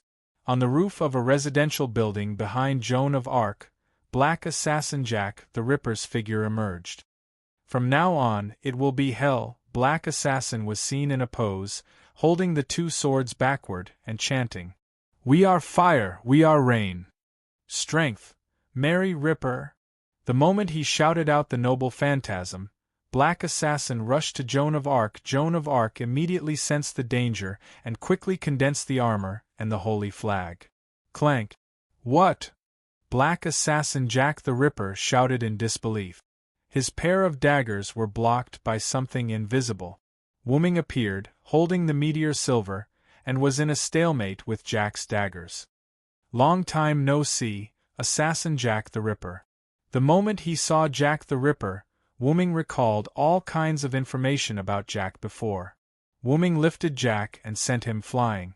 Jack flipped in the air and stabilized his body when he landed. "Why? How can you be okay?" Jack's noble phantasm, Merry Ripper, used 4 level D daggers to inflict curse-type damage on enemies with specific conditions. When the conditions were met, there would be a curse effect of resentment. It was said that there were more than 80,000 prostitutes in London's slums who were killed and thrown away for the sake of living. There were 3 conditions: night, female, fog. If Jack used his noble phantasm when all the conditions were met, the target's internal organs would immediately be pulled out of the body and become a corpse to be dissected. If the conditions were not met, it would only inflict damage, but at this time, every time the conditions were met, the power would also increase. "But, Big Brother and Big Sister, why are you okay?" Jack's noble phantasm was not a dagger attack, but a curse, so it could be used from a distance. That meant it could be targeted from a distance. Even if someone blocked the noble phantasm, the targeted person would be hurt. Jack was a little confused. Even if it couldn't cause a fatal blow to the opponent, it should at least cause some damage. But Jack looked at Wooming. He clearly hit Wooming, but he didn't see any effect. And Joan of Arc, who was behind him, also didn't seem to be affected. "How can using a curse on the mystic dragon work?" Wooming said sarcastically. "Mystic dragon yex. Entangled by the so-called curse of being possessed by the mystic dragon, cursed as a dragon with huge magical power, basically ignoring all negative effect. The curse of 80,000 abandoned babies is not enough." Wooming shouted. "And I have resistance to curses. Even if you hit me, it will only cause a little damage, and it can't cause fatal damage to me at all." Joan of Arc, who was holding the holy flag, said, "What was needed to defend against the effect of this noble phantasm was not physical defense, but resistance to curses. It happened that Joan of Arc, as a saintess, naturally had resistance to curses, and her level was not low. Surrender, Jack. If you surrender now, I won't kill you." Sigh.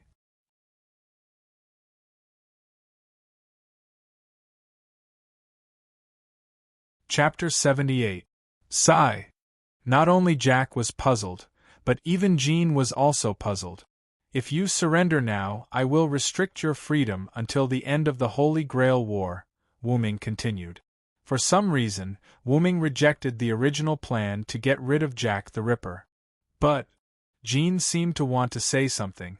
However, Wooming interrupted her. "Let me be willful for once, Jean." "Okay then."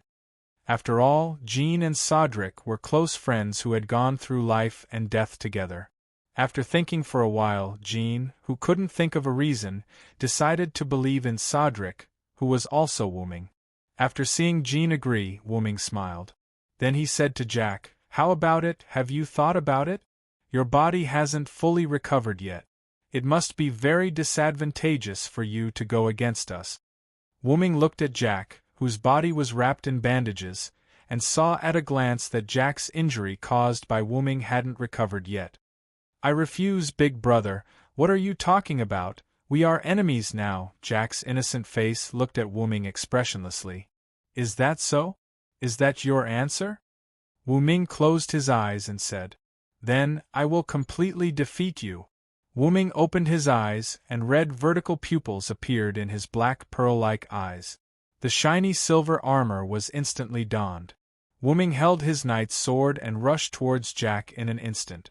Jack also came prepared this time. At the moment Wu Ming moved, he also jumped back and threw a child out of the darkness. Wu Ming held the child, looked at Jack who jumped on the roof and began to retreat, and quickly handed the child to Jean. Jean, I'll leave him to you. No problem, don't worry, go after him. After Jean took the child, Wu Ming looked in Jack's direction. Jack jumped onto the roof, looked at Wu Ming, and began to jump from house to house. Meanwhile, Wu Ming stomped the ground with his right foot, releasing a large amount of mana. With Wu Ming's right foot as the center, spiderweb-like cracks appeared on the ground. Wu Ming directly charged into the sky, bursting toward Jack, who was constantly jumping on rooftops. What? Jack felt Wu Ming catching up. He turned around and couldn't help but exclaim in surprise.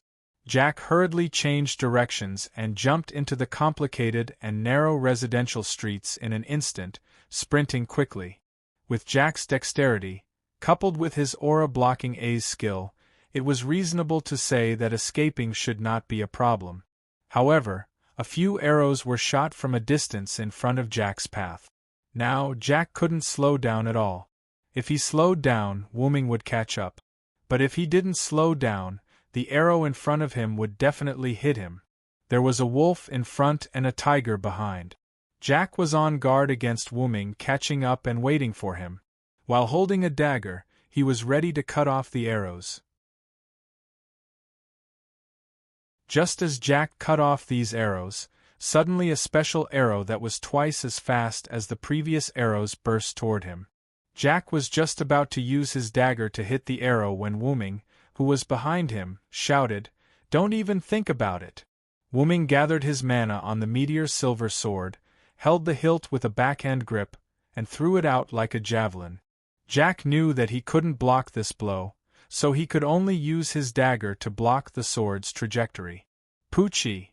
The arrow that burst out directly shot through one of Jack's legs. Because of the impact of the arrow, Jack's leg was directly broken. The broken part showed a golden state of spirit, and Jack fell weakly to the street. Jack looked at Wu Ming, who was chasing over, and no one knew what he was thinking. Wu Ming didn't launch an attack and just watched. Then Wu Ming felt a wave of spatial fluctuations, and Jack disappeared in front of Wu Ming's eyes. Sure enough, it's a command spell again. Wu Ming stood on a building and watched Jack disappear. But Wu Ming had already suffered once, and he definitely wouldn't suffer again. When Jack attacked Fio last time, Jack had been marked by Wu Ming's magic trap. Although there was a time limit in the current situation, there was plenty of time. As long as he wasn't far away from Wu Ming, he wouldn't be able to get rid of Wu Ming's pursuit. At this moment, the marked Jack in Wu Ming's eyes was like a lighthouse in the dark sea, very conspicuous. And in order to prevent Jack from being summoned away by his master with a command spell again, Wu Ming and Jean deliberately chose to act as bait in the central area of Tulifas. In the center of Tulifas, Wu Ming could almost perceive 80% of the area with Tulifas as the center of the circle. In this way, even if his master used a command spell to summon Jack away again, even if Jack led Jean away a little before, it wouldn't have much impact on Wu Ming's perception of Jack. In case of accidents, Wu Ming also prepared a tool to enhance the magic of intelligence. Of course, the premise of this series of conditions was that Jack's master was in Tulifas, otherwise Wu Ming couldn't do anything. According to Wu Ming's inference through his sword, Jack was seriously injured and couldn't leave Tulifas in such a short time. He could only kill people in Tulifas and dig out their hearts to replenish his magic power. Otherwise, as long as he accidentally encountered a black side or a red side servant, he wouldn't even have the power to protect himself.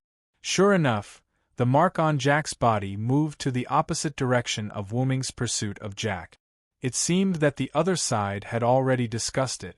When they were defeated, they would run in the opposite direction, and then the master would use a command spell to summon Jack back. However, the other side may not have thought that Wu Ming's combat power was so strong that Jack almost died here.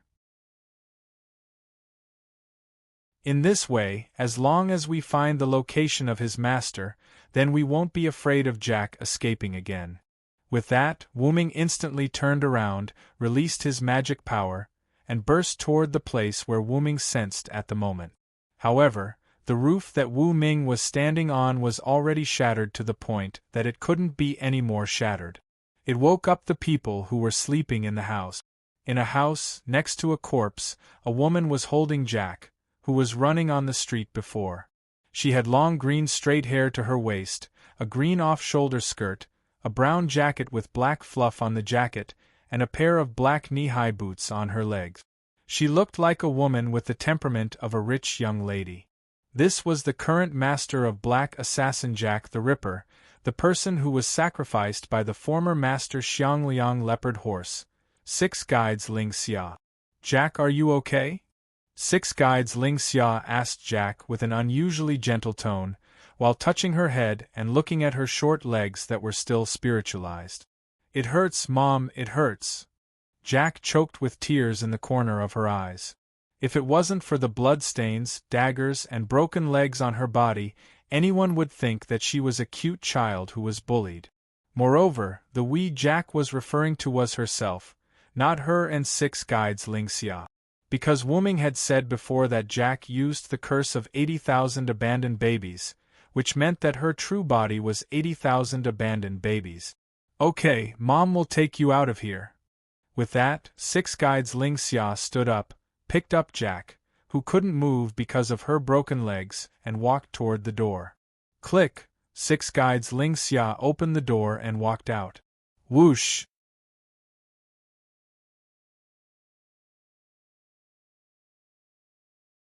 Chapter 79. Poochie. It was the sound of an arrow piercing into a body. Plop! Sixth Guide Reen collapsed to the ground, and together with Jack, she fell.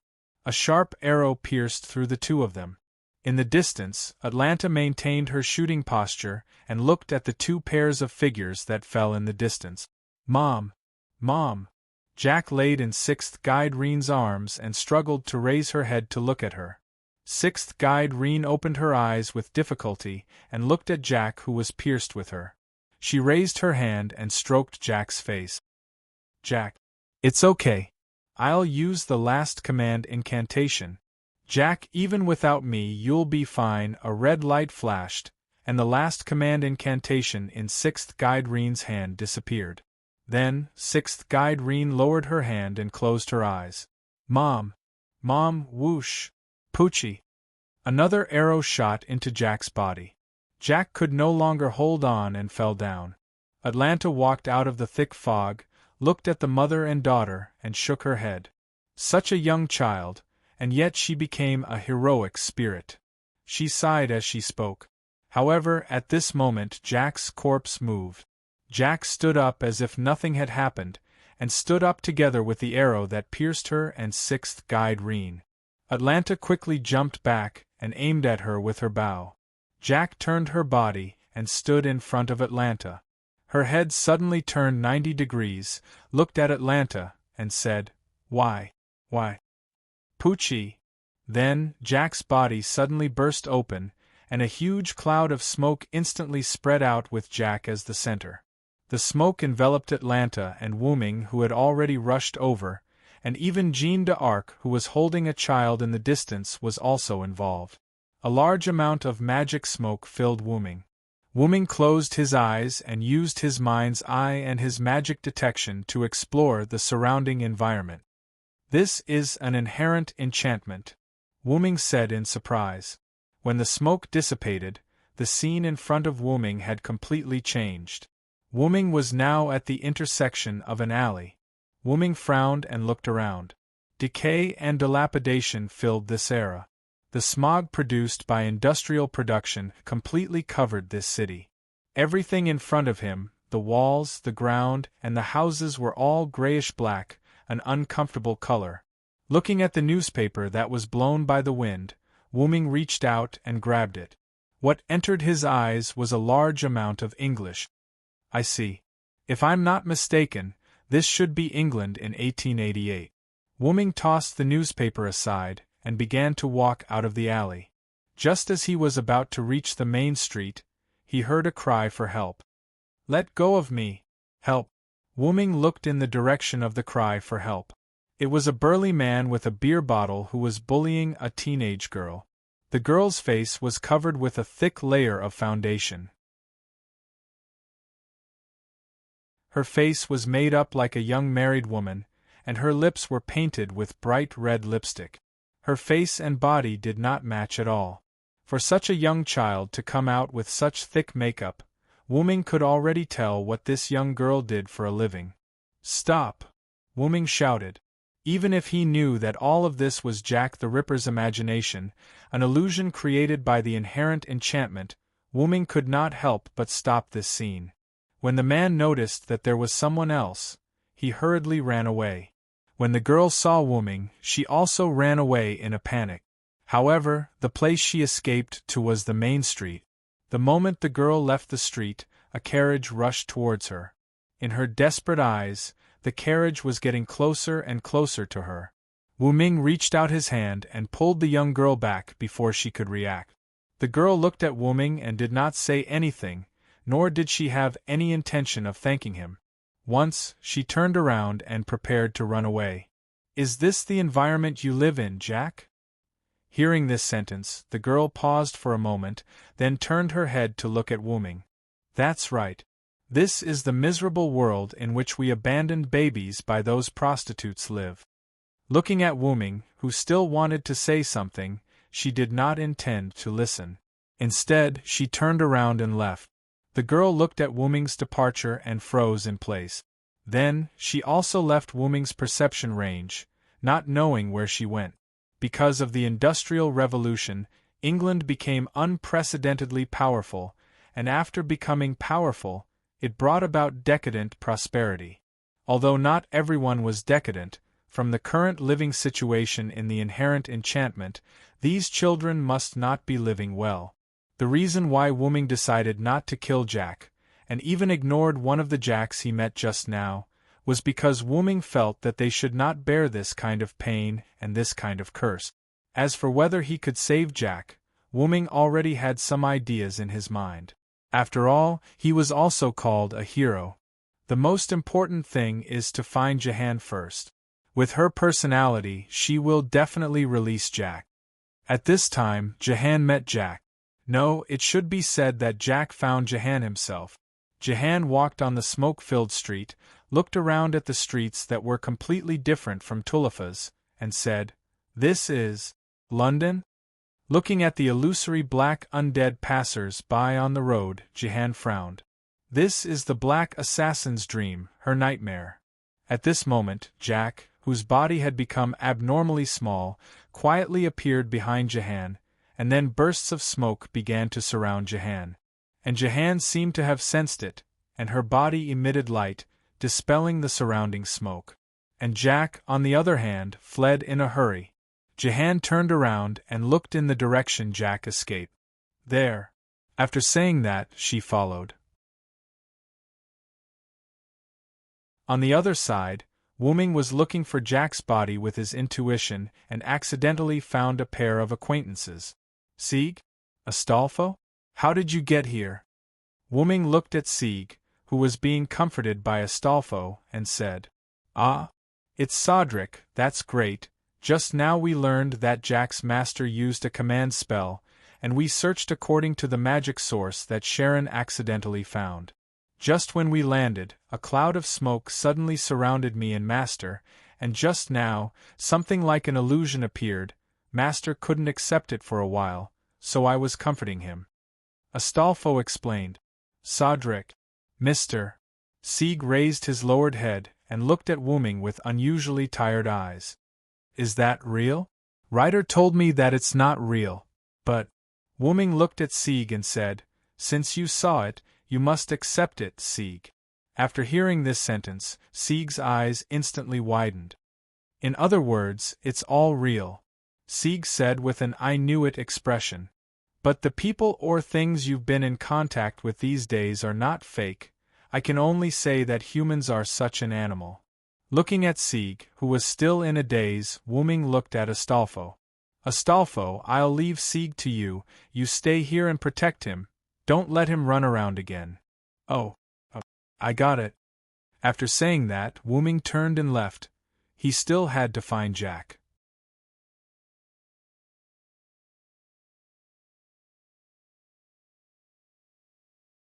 Chapter 80.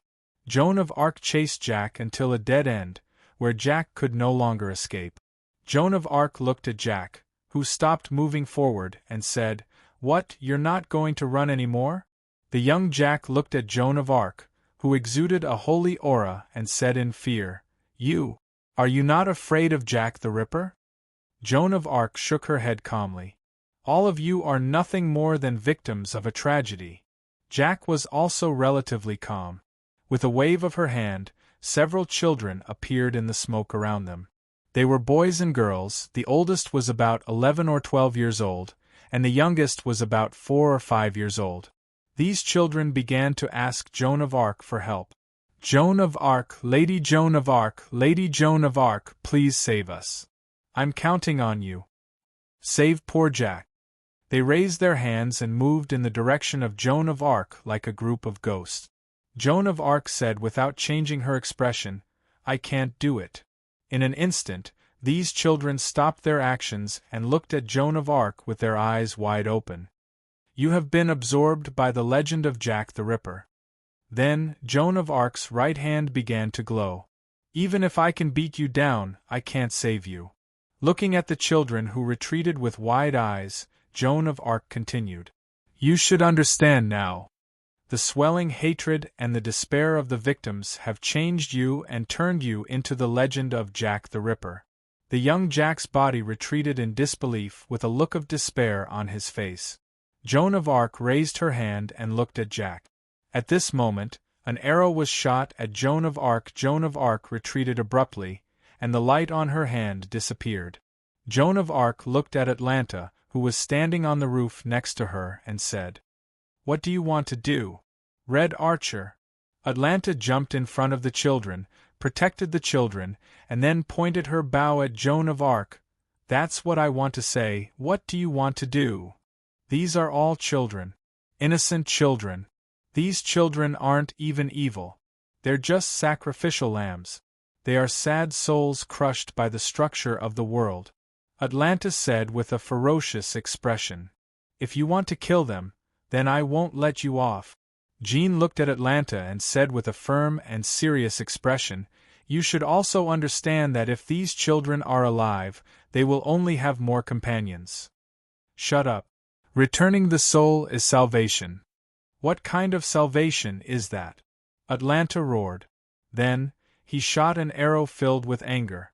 He didn't know if it was because of anger or Jean's technique, but Jean just tilted her head slightly and avoided the arrow.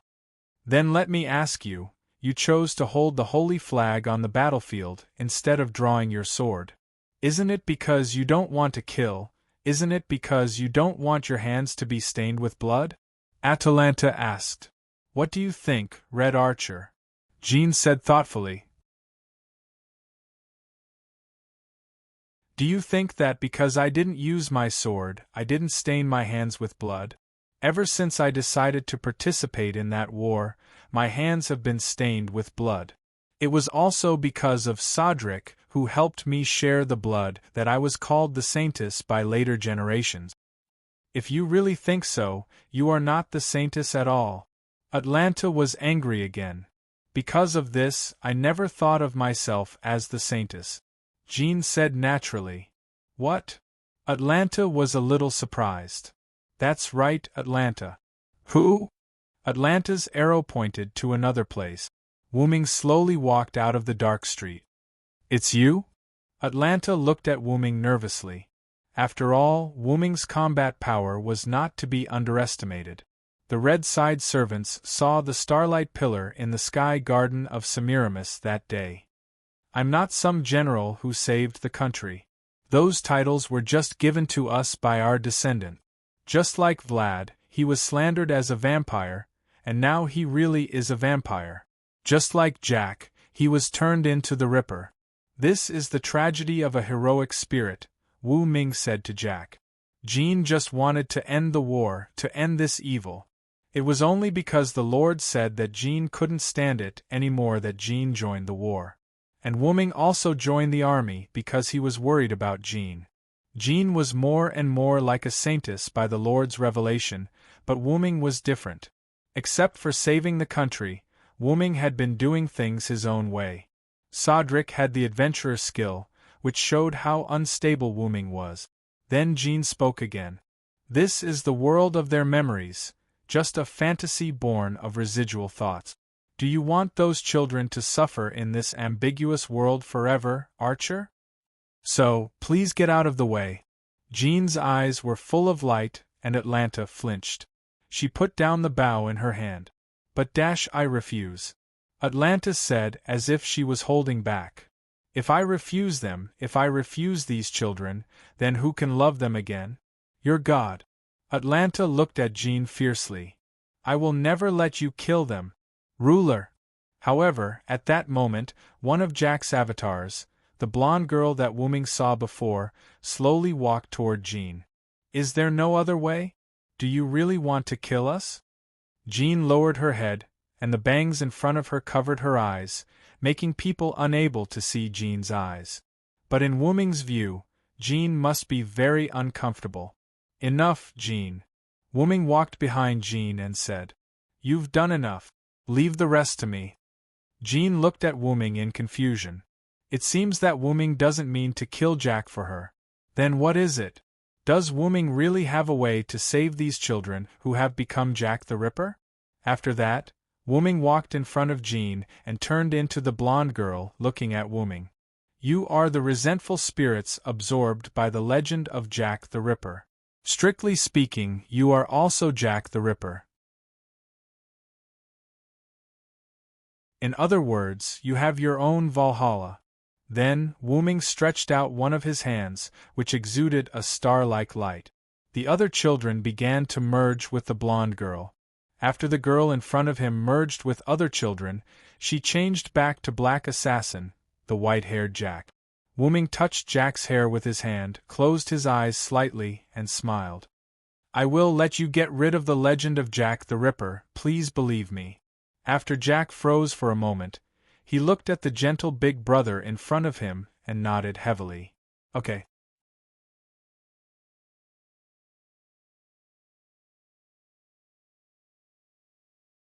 Chapter 81. After seeing Jack nodded with a smile, Wu Ming began the ritual. He closed his eyes, and the glowing hand that touched Jack's hair shone brightly, instantly drowning the surroundings, making Jean and Atlanta unable to open their eyes. At that moment, Wu Ming and Jack were in a sealed space. Wu Ming looked at Jack, who had her eyes closed, and then looked around. In addition to Wu Ming and Jack, there was a lot of black smoke in that space. The black smoke exuded an unusual aura. Is this Jack the Ripper's curse? Wu Ming looked at the black smoke and frowned. Jack, who had her eyes closed, opened her eyes, and saw Wu Ming and Jack the Ripper's curse that had been entangling them. Jack looked a little panicked at the moment. Although those curses had been with them for almost 200 years, they were still afraid when they saw those curses at the moment. Wu Ming stepped forward and hugged Jack, saying softly, It's okay, Jack, I'm here. Jack didn't know why, but after hearing Wu Ming and the others' words, she calmed down and felt that those curses were not so terrible. Because of resentment, you became a collection of resentment, but because you were absorbed by Jack the Ripper's curse, you had to become Jack the Ripper, unable to reincarnate and have been cursed. Jack looked at Wu Ming in confusion, not knowing what Wu Ming meant. Wu Ming touched Jack and the other's little head and continued. So if someone takes your place to bear Jack the Ripper's curse, doesn't that mean you're liberated? Jack stared at Wu Ming in disbelief. They already understood what Wu Ming meant. But in that case, big brother, I will become Jack the Ripper, right? Wu Ming smiled. Don't worry, I'm the demonic dragon, I won't even blink an eye for a curse of more than 200 years. Wu Ming's plan was to absorb Jack's curse into his body by communicating with Jack's soul. In that way they would just be resentful spirit. Finally, with Joan of Arc's prayer, he could purify the resentful spirits and let them enter heaven or reincarnate. Then, I'll start, little Jack. Wu Ming closed his eyes, and his body emitted a faint light. The surrounding black smoke began to struggle to be absorbed by Wu Ming's body. Wu Ming vaguely seemed to hear someone struggling. That's Jack the Ripper, Wu Ming thought. Soon, at a speed visible to the naked eye, the black fog was completely absorbed by Wu Ming. Now, the entire space was no longer shrouded by the black fog, and it was no longer so eerie and terrifying. However, because of the resentful spirits, there was a trace of coldness here. Okay, now you're no longer Jack.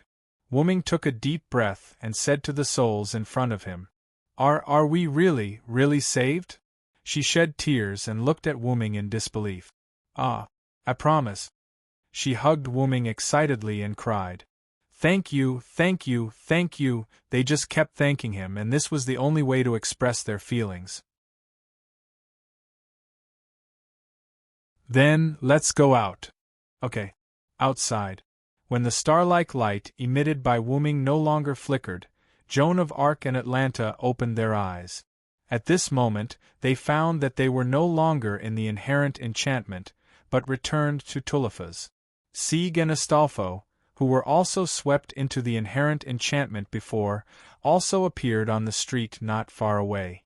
As for the dense fog, it had also disappeared. After reacting, both Joan of Arc and Atlanta looked at the place where Wu Ming and Jack were before. They found that there was only a child with an illusory body beside Wu Ming at this moment, and Jack's servant reaction had disappeared. I've rescued Jack from Jack the Ripper's curse.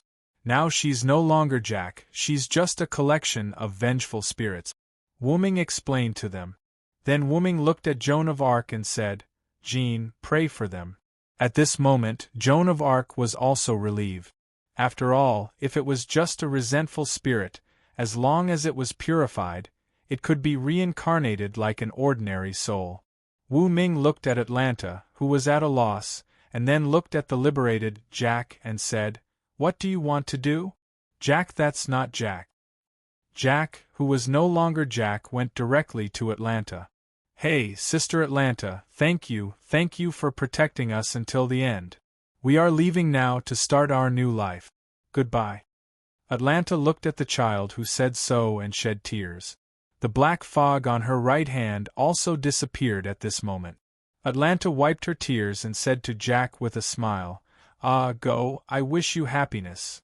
Then, under Joan of Arc's prayer, Jack turned into a little starlight and disappeared. Before disappearing, Wu Ming vaguely heard, Thank you, big brother, goodbye, Jack. Then Wu Ming shook his head again. Obviously, Jack was no longer Jack, and he was Jack. Then, Wu Ming looked at Atlanta. So, do you have anything to say, Atlanta? Atlanta seemed to have turned back into the famous huntress because some of the curses around her body had disappeared. I have nothing to say. Thank you, Cedric. Atlanta looked at Wu Ming, her eyes full of gratitude. Atlanta looked at Joan of Arc again. I will beat you down and make you agree with my idea of all children can be saved, ruler. Atlanta was like a hero, challenging another hero. Joan of Arc smiled bitterly. With a roar, Frankenstein fell from the sky and hammered at Atlanta with a giant hammer. Atlanta dodged nimbly, then looked at Wu Ming again with gratitude, jumped on the roof, and left. Are you okay? I couldn't find you just now. After a while, the thick fog suddenly disappeared. Berserker, who was sent by His Highness Cowles to look for you, saw the Red Archer and thought you were attacked, so he rushed up directly, Karen said through telepathy. It's okay. The Black Assassin has been dealt with. Let's talk about what happened later, Wu Ming replied. Then Wu Ming and Joan of Arc, as well as Astolfo, who was supporting Sieg, and Frankenstein, who came to support, returned to Mylnia Citadel. Tulifas returned to its peaceful state. None of the residents here knew that the man-killer fiend incident had been dealt with while they were asleep.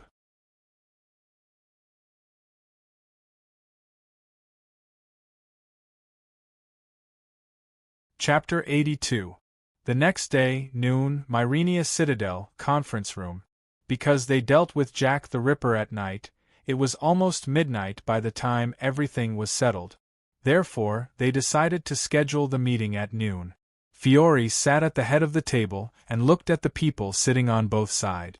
Wuming, Jean, Sieg, Astolfo, Collins, Sharon, Gold, Liongielli, and Mordred.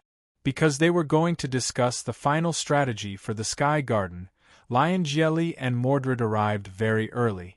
Because Frankenstein was still a berserker, he didn't participate in this meeting. Black Assassin, Jack the Ripper's matter is finally settled. I would like to thank Miss Jean and Mr. Sodlek. Because she couldn't move, Fiore only slightly lowered her head to express her gratitude. This is also my responsibility as the ruler. Jean shook her head and said, indicating that Fiore didn't need to thank her anymore. As the offender, I only listened to the words of the ruler. No need to thank me, Wuming smiled. Speaking of which, are you ready to attack the Sky Garden? Jean asked. Yes, we have prepared many planes. When the time comes, we can directly fly to the Sky Garden. Just then, Astolfo stood up and raised his hand. I said, I know how to fly a plane. Let me fly it. Seeing Astolfo's excited face, Wuming smiled helplessly. We need more than one plane. It is really inconvenient for you to fly it. The planes are all for magic puppets to fly, Collins interrupted. Astolfo sat down with a depressed face. Although we have prepared many planes, we still lack a trump card. After all, the Sky Garden has automatic magic cannons comparable to the EX level. Therefore, for the current situation, we are still at a disadvantage. Just then, Wuming raised his hand. I have a way to directly enter the Sky Garden, but I need to know what the inside of the Sky Garden looks like. Wuming's method was portal scroll. Currently, Wuming was a saber, so he couldn't use portal scroll. However, if it was a scroll, after knowing the location, he could open the portal in 3 or 4 days. Then, Wuming opened Draconis and took out a golden scroll. Putting it in the center of the table, Wuming began to explain. This is a high-level magic scroll called Portal. It can connect any 2 known locations to teleport magic, provided that you have the images of the 2 locations in your mind.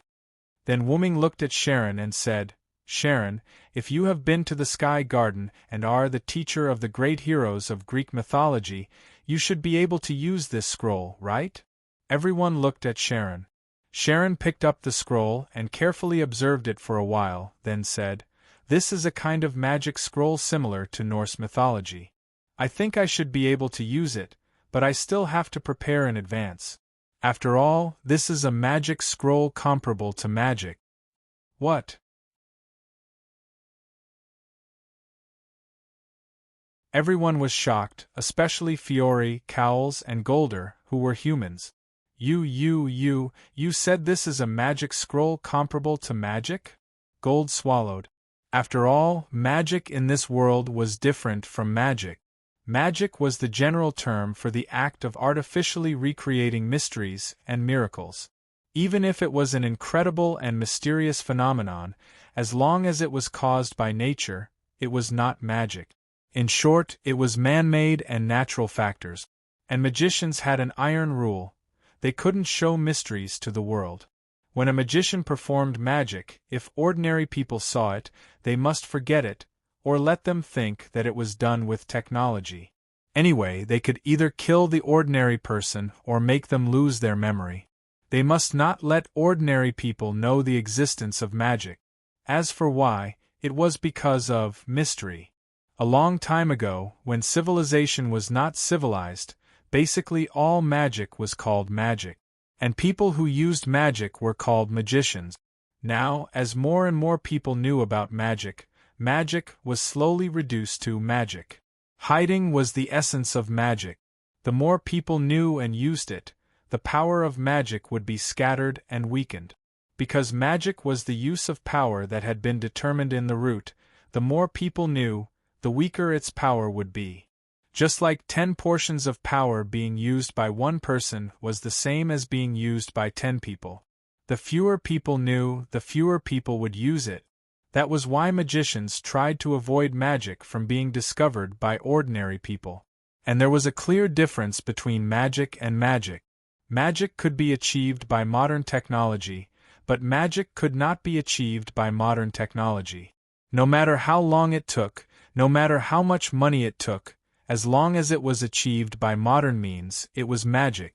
For example, fireball could be achieved by modern technology, and fireball was magic.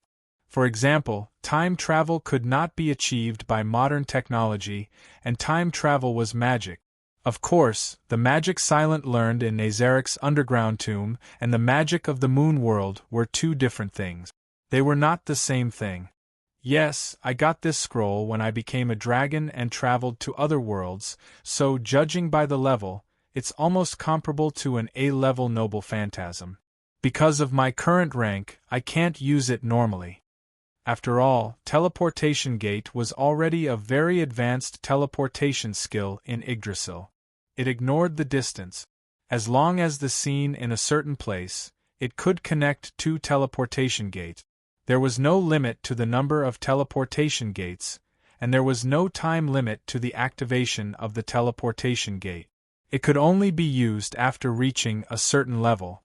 Then, that's all for the meeting. We just need to wait for Archer to prepare the activation scroll. Fiol said and sighed with relief. That's it. Let's prepare for the battle in a few days. Wuming stood up and said. In the corridor, Wuming and Joan of Arc walked side by side. No one spoke. They all wanted to quietly enjoy this temporary encounter. After all, Wuming aside, Joan of Arc will return to her Hall of Valhalla after the Holy Grail War. Hey, Sodric. You must win the battle in a few days. Yeah. It was just a few short sentences, but the feelings contained within them were boundless. While the two were enjoying this brief moment, Mordred caught up from behind. Hey, Villo, let's go eat. Huh? Wuming made a strange sound. Why do you suddenly want to eat with me? Wuming looked at Mordred and asked in confusion. It's not because Master said he wanted to go back to the tomb to prepare. I don't want to go back, and I haven't had a big meal in this city yet. Let's go. After saying that, Mordred used her slender arms to wrap around Wuming's neck, wanting to take large strides forward. Wuming looked back at Joan of Arc helplessly and apologized with his eyes. Joan of Arc was taken aback, but after she reacted, she said softly, Sodric, enjoy your meal. Then, Joan of Arc turned around and left.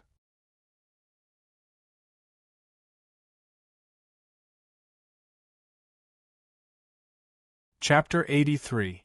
Mordred dragged Wuming to a restaurant that Mordred said was delicious. Then, under the usual gaze of the restaurant owner, he served Mordred a dozen dishes. Wuming, on the other hand, ordered a few dishes symbolically, and then looked at Mordred, who began to gorge herself, and could not help but mutter softly. Could it be that the Pendragon family are all big eaters? King Yusef is the same. He usually eats a lot, but Leah eats even more. Now Mordred is eating so much. I'm starting to wonder if the Pendragon family has two stomachs. Mordred, who was happily eating, glanced at Wuming, tilted her head and said, Did you say anything? No, why would I? Hurry up and eat. It won't taste good when it's cold. With that, Wuming also picked up the cutlery and began a war of tongues. By the way, this tastes good. Wuming's mouth moved as he said. Right. The food in this restaurant is superb. With that, Mordred took another bite. Yes. Wuming looked at Mordred somewhat dotingly. Logically speaking, Mordred is also my daughter. Because Morgan Le Fay wanted to create an invincible weapon to help her seize the throne of King Arthur, Morgan Le Fay also collected Wuming's bloodline and mixed her bloodline with Artoria's and Wuming's bloodline to finally create Mordred. Because Wuming's root dragon bloodline was too powerful, the Wooming bloodline in Mordred's body was very thin. Although the root dragon bloodline in Mordred's body was thin, she was still Wooming's daughter. As mentioned before, Mordred was not liked by the others in the Knights of the Round Table. Only Wooming approached Mordred with the intention of avoiding the tragedy of King Arthur's son destroying Arthur's dynasty. After all, Wooming knew the legend of King Arthur. But as the days passed, Wooming found that Mordred's personality was too simple, like a child who had just been born for a few years. Moreover, Mordred had a great admiration for King Arthur. In addition, Wooming's previous encounters with Skaha, Maeve, and Cuchulainn did not match the characters he knew.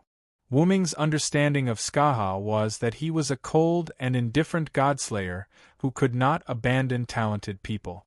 But Wooming's master was like a big sister next door. Of course, that was her state outside of training and battle. As for Maeve, legend had it that she was a wanton young woman, an arrogant and intelligent woman. But Wooming's Maeve was somewhat arrogant, but her character was not wanton. Then there was Cuchulainn. Legend had it that Cuchulainn was a warrior with a fiery temper and was extremely cruel. He often violated the agreement and killed several people in sneak attack. Wooming's Cuchulainn was a pure warrior and was not cruel. As for violating the agreement and killing people by sneak attacks, Wooming felt that it was even more ridiculous. Wooming's Cuchulainn was not that kind of person. This led Wooming to seriously suspect that the legends of this world were seriously inconsistent with the legends he knew, so Wooming no longer used the characters he knew. Wooming began to treat them as unknown people. In the subsequent contact with Mordred, Mordred seemed to have discovered that she had a connection with them, so she often avoided Wooming. This led to the relationship between the two of them being good and bad. When they were bad, they would speak ill of each other and fight with each other. When they were good, they would play together and eat together. Although Mordred also wore a helmet when eating, which was worth complaining about. Wooming shook his head and looked back at Mordred, who was happily eating, and smiled. What's wrong? Why are you suddenly smiling? Mordred looked at Wooming, who was smiling. Wooming picked up a fork and took a bite of the beef. Enjoying the juicy beef, he replied absent-mindedly, "Nothing, I just thought of something happy." That's strange. Mordred did not look at Wooming and resumed her hunt for food. At this time, the door of the shop was opened and a pair of figures walked in. Mr. Sodric and Red Saber. Wooming and Mordred looked at the door and saw Sig Astolfo standing there looking at them. Mordred said unhappily, "What's the meaning of and Red Saber? I feel like I'm hooked up with him. Damn it." Despite Mordred's words, she did not get angry and continued eating. Sig Astolfo, on the other hand, stood there and smiled awkwardly. Wooming immediately said, "Since you're here, let's have a meal together." After a while, the shop owner served the dishes that Sig and Astolfo ordered. However, Sig and Astolfo did not eat and seemed to have something to say. "What is it? Just say it." Sig hesitated for a while and looked at Wooming. "Mr. Sodric, do you think there is a correct existence in human history?" Wooming put down his utensils and wiped his mouth with a napkin. "Is it about Jack the Ripper?" "Yes. Although it's not all of human history, but—" Sig seemed to recall the scenes that he saw in Jack the Ripper's relic, the Dark Mist City. He did not say anything else. "So, Mordred, what do you think about this?" Wooming did not answer Sig directly. Instead, he asked Mordred. "Huh? Why are you asking me all of a sudden?" Mordred raised her eyebrows and looked at Wooming. Mordred said as she chewed on the food in her mouth, "Humans are humans. They can be good or evil depending on the situation. At the end of the day, they are just a group of slightly smarter beasts." Then, she picked up a piece of pastry with a fork and put it into her mouth. "They will only act under the influence of their own selfish desires. They will forget the kindness they received, but they will never forget their hatred. The value of protecting them is not even worth a copper coin." Mordred did not care about Sieg's eyes that were getting more and more confused. That's not it.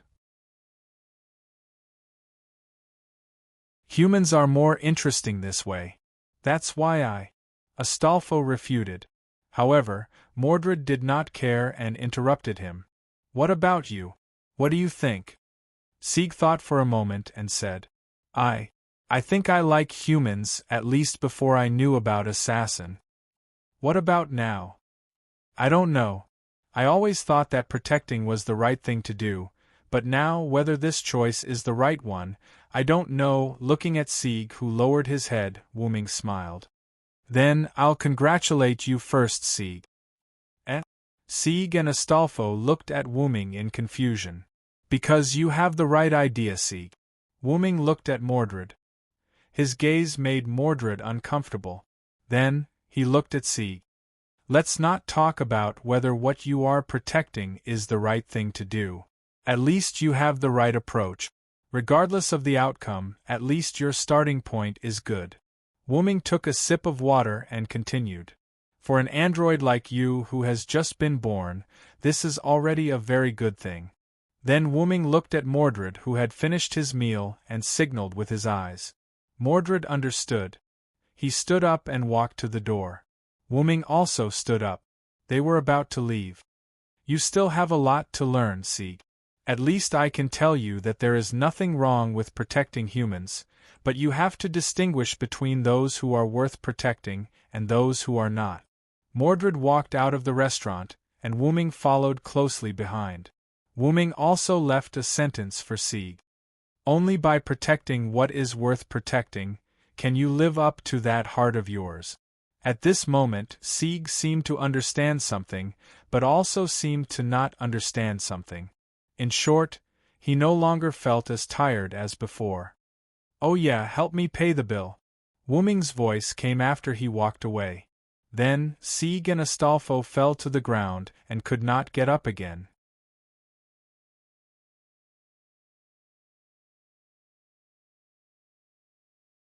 Chapter 84. 3 days later, in the evening, Black Castor's abandoned workshop. Everyone gathered there. Sharon was one step away from successfully implementing the portal scroll. As long as he injected magical power into it, he could open the portal. Because the portal scroll could instantly open a portal somewhere, Semiramis, who controlled the Sky Garden, would not notice anything unusual in advance.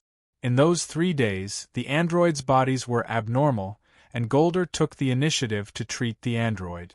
Sieg solved the heart demon and helped to treat the androids with Astolfo. Fiore transferred the magic seal to her brother Collins, during which Sharon needed to perform the ritual. Wuming had to temporarily replace Karen's control of the portal scroll. After that, Wuming accompanied Jean on a date and enjoyed the last time. During that time, they met Collins, who had been chatting with Frankenstein in the flowers. In short, everyone was very busy these days. Now, everyone began to attack the Sky Garden. Let's start, Archer, Fiore said. Yes. After that, Sharon injected a trace of magical power into the scroll, and a black and red hole appeared. Let's go, everyone, we must stop Shiro Amakusa, Jean said, wearing a blue armor, holding the holy flag in her hand. Yes. Everyone responded in unison.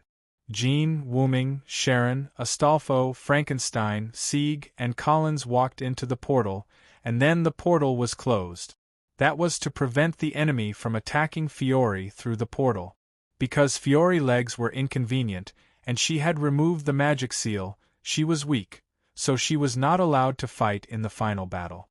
There was also Golder, because his servant, Siegfried, had disappeared, so even if he went, he would not be able to do anything, so he stayed. Fiore looked at the disappearing portal, clenched her fists, and prayed. The Sky Garden. A black and red oval-shaped hole about the height of a person suddenly appeared in the deepest part of the abyss where Sharon had once been. Semiramis, who was sitting high on the throne, instantly sensed that someone used space magic to invade the Sky Garden.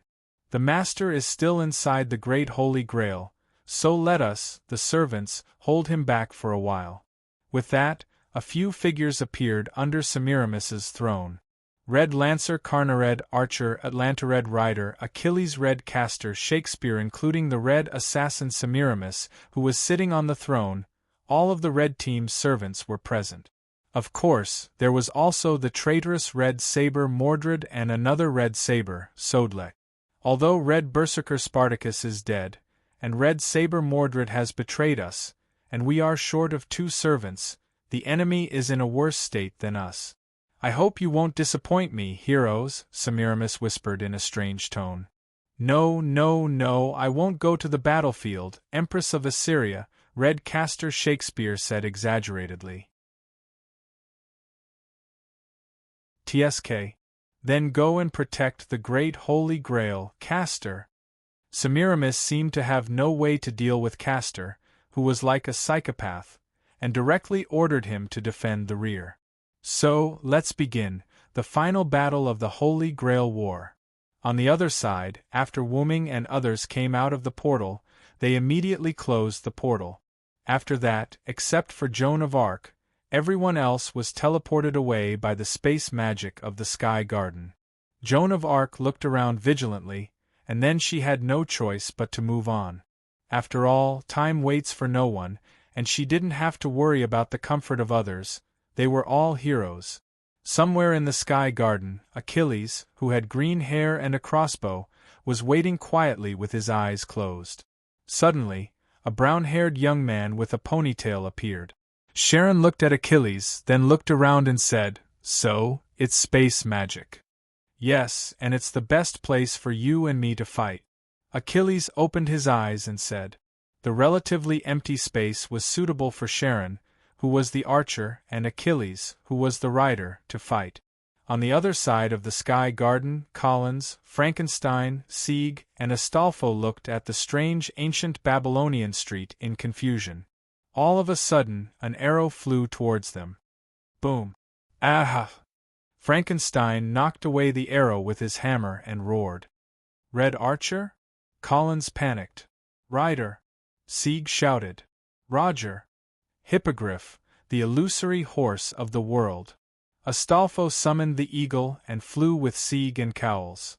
Berserker is responsible for the main attack. Red Archer. Rider is responsible for the feint attack. Is that okay? Collins, Sieg, and Astolfo discussed. Well, no problem. Atlanta, who was in a hidden house, looked at Astolfo, who was in the air, and Frankenstein, who was rushing toward them, and she couldn't help but frown. Really, they said, one-on-one, need to contain the opponent's trump card, and each of them has to deal with 1 servant, but they actually want me to deal with 2 servants. Atlanta drew her bow again, but this time it was 2 arrows. Then, I will let you fall here. I present you with this calamity. Phoebos Kachif, Petition of the Arrow. Between the thrones of Semiramis, Mordred looked at the door and couldn't help but laugh. It seems that we have drawn the trump card, Master. But Gielli shook his head helplessly and said, "If possible, I really don't want to draw the trump card." Although he said that, Gielli took the lead and said, "Let's go, Saber, let them see the power of the Knights of the Round Table." "No problem, Master." In a virtual space, Wuming appeared here. Looking at the dim space around him, Wuming frowned. "It seems that the opponent has a powerful noble phantasm, otherwise I won't be transferred here." Following a series of footsteps, a fair-skinned man wearing golden armor and golden earrings walked over. He was holding a divine spear that was as bright as the sun. "So, my opponent is you," Karna said. "No wonder there is this space. If it is in the Sky Garden, it is afraid that you will break it, Karna," Wuming said. "Although I've appeared in this world as Sodric, I've basically inherited all of Vero's treasures. For the time being, I should be able to put up a fight." Wu Ming condensed his armor and took out his meteor silver. Then, Wuming looked at Karna. "So, let's begin, hero of charity." And Joan of Arc, under the guidance of the revelation, came to the great Holy Grail. "Oh. Welcome, Joan of Arc." Joan of Arc looked at Castor in front of her, frowned and said, "Please get out of the way, Castor Shakespeare, you can't beat me." "Oh, do you think so?" Shakespeare showed a mysterious smile. "Although I can't beat you, but let's begin. First folio, the time for the show to begin is here. There should be thunderous cheers."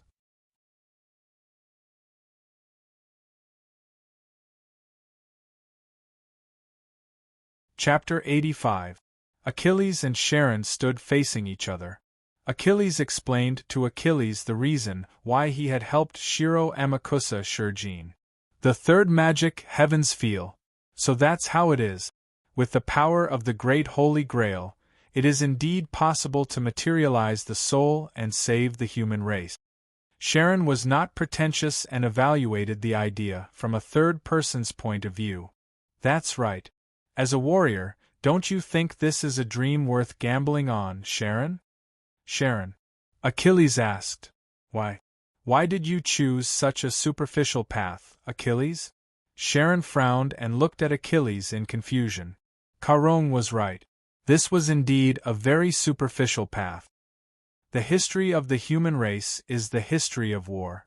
I have lost too many friends, too many people I loved deeply. If I can free people from their fate, this is what a hero should do.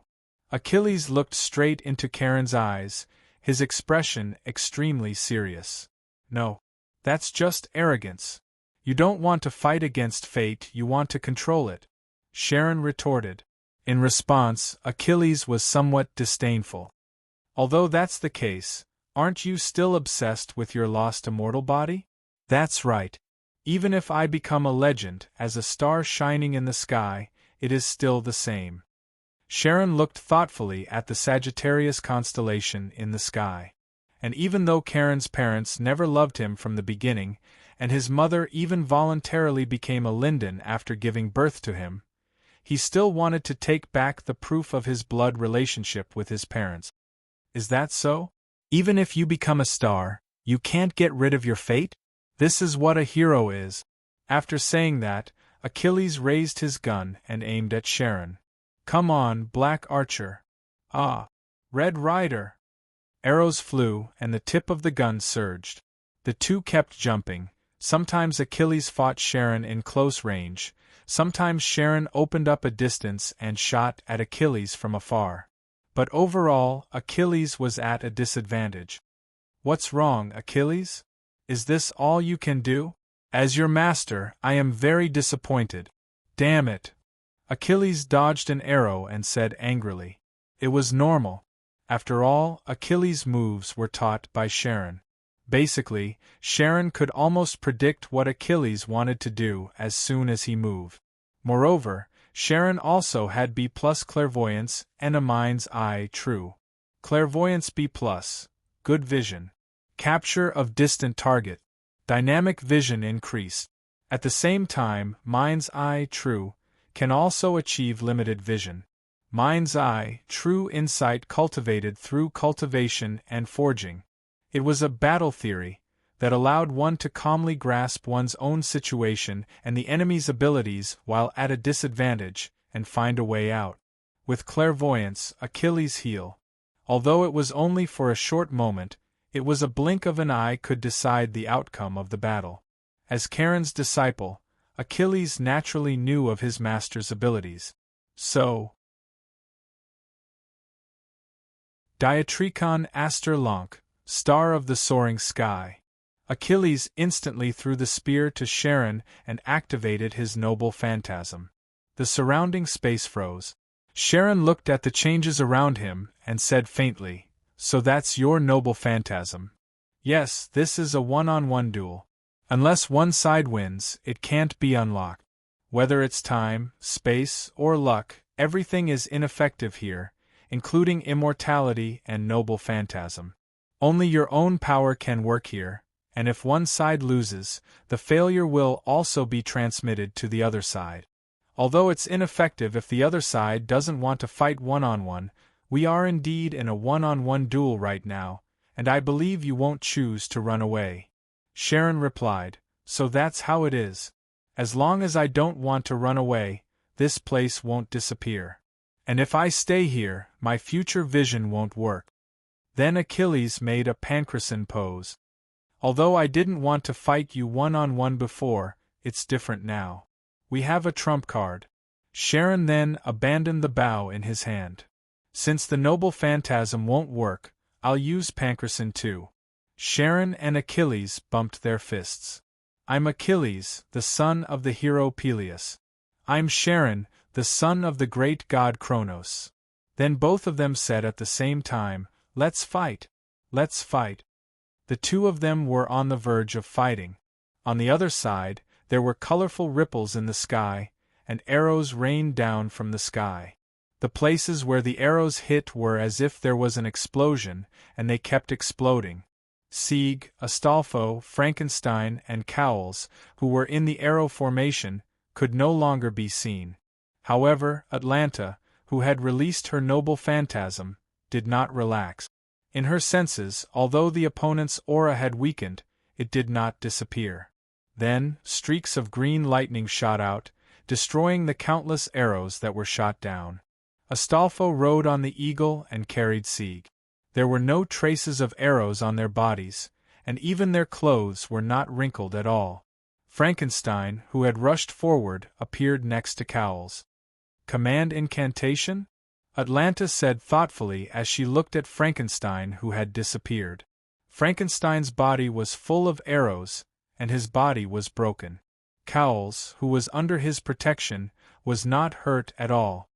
Berserker. Cowles looked at Frankenstein, who was full of arrows, with an indescribable tone.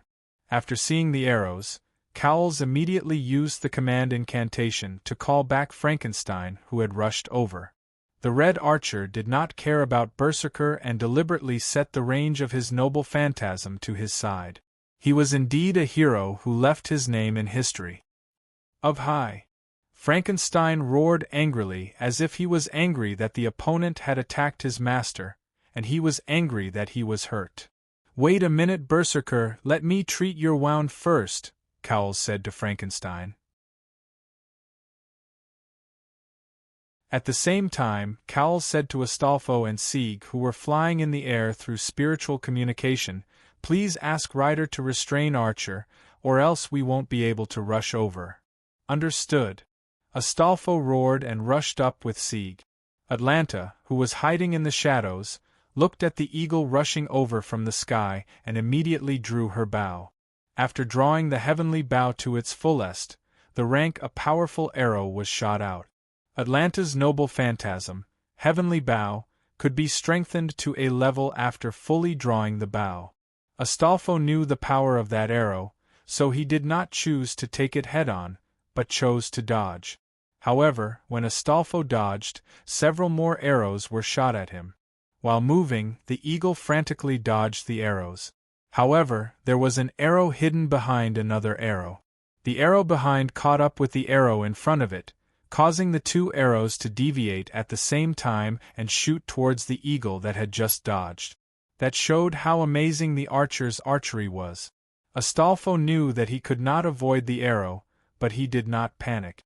When the arrow hit the eagle, along with Astolfo and Sieg on its back, disappeared like a phantom. They reappeared somewhere in front of him. What? Is this dimensional jump?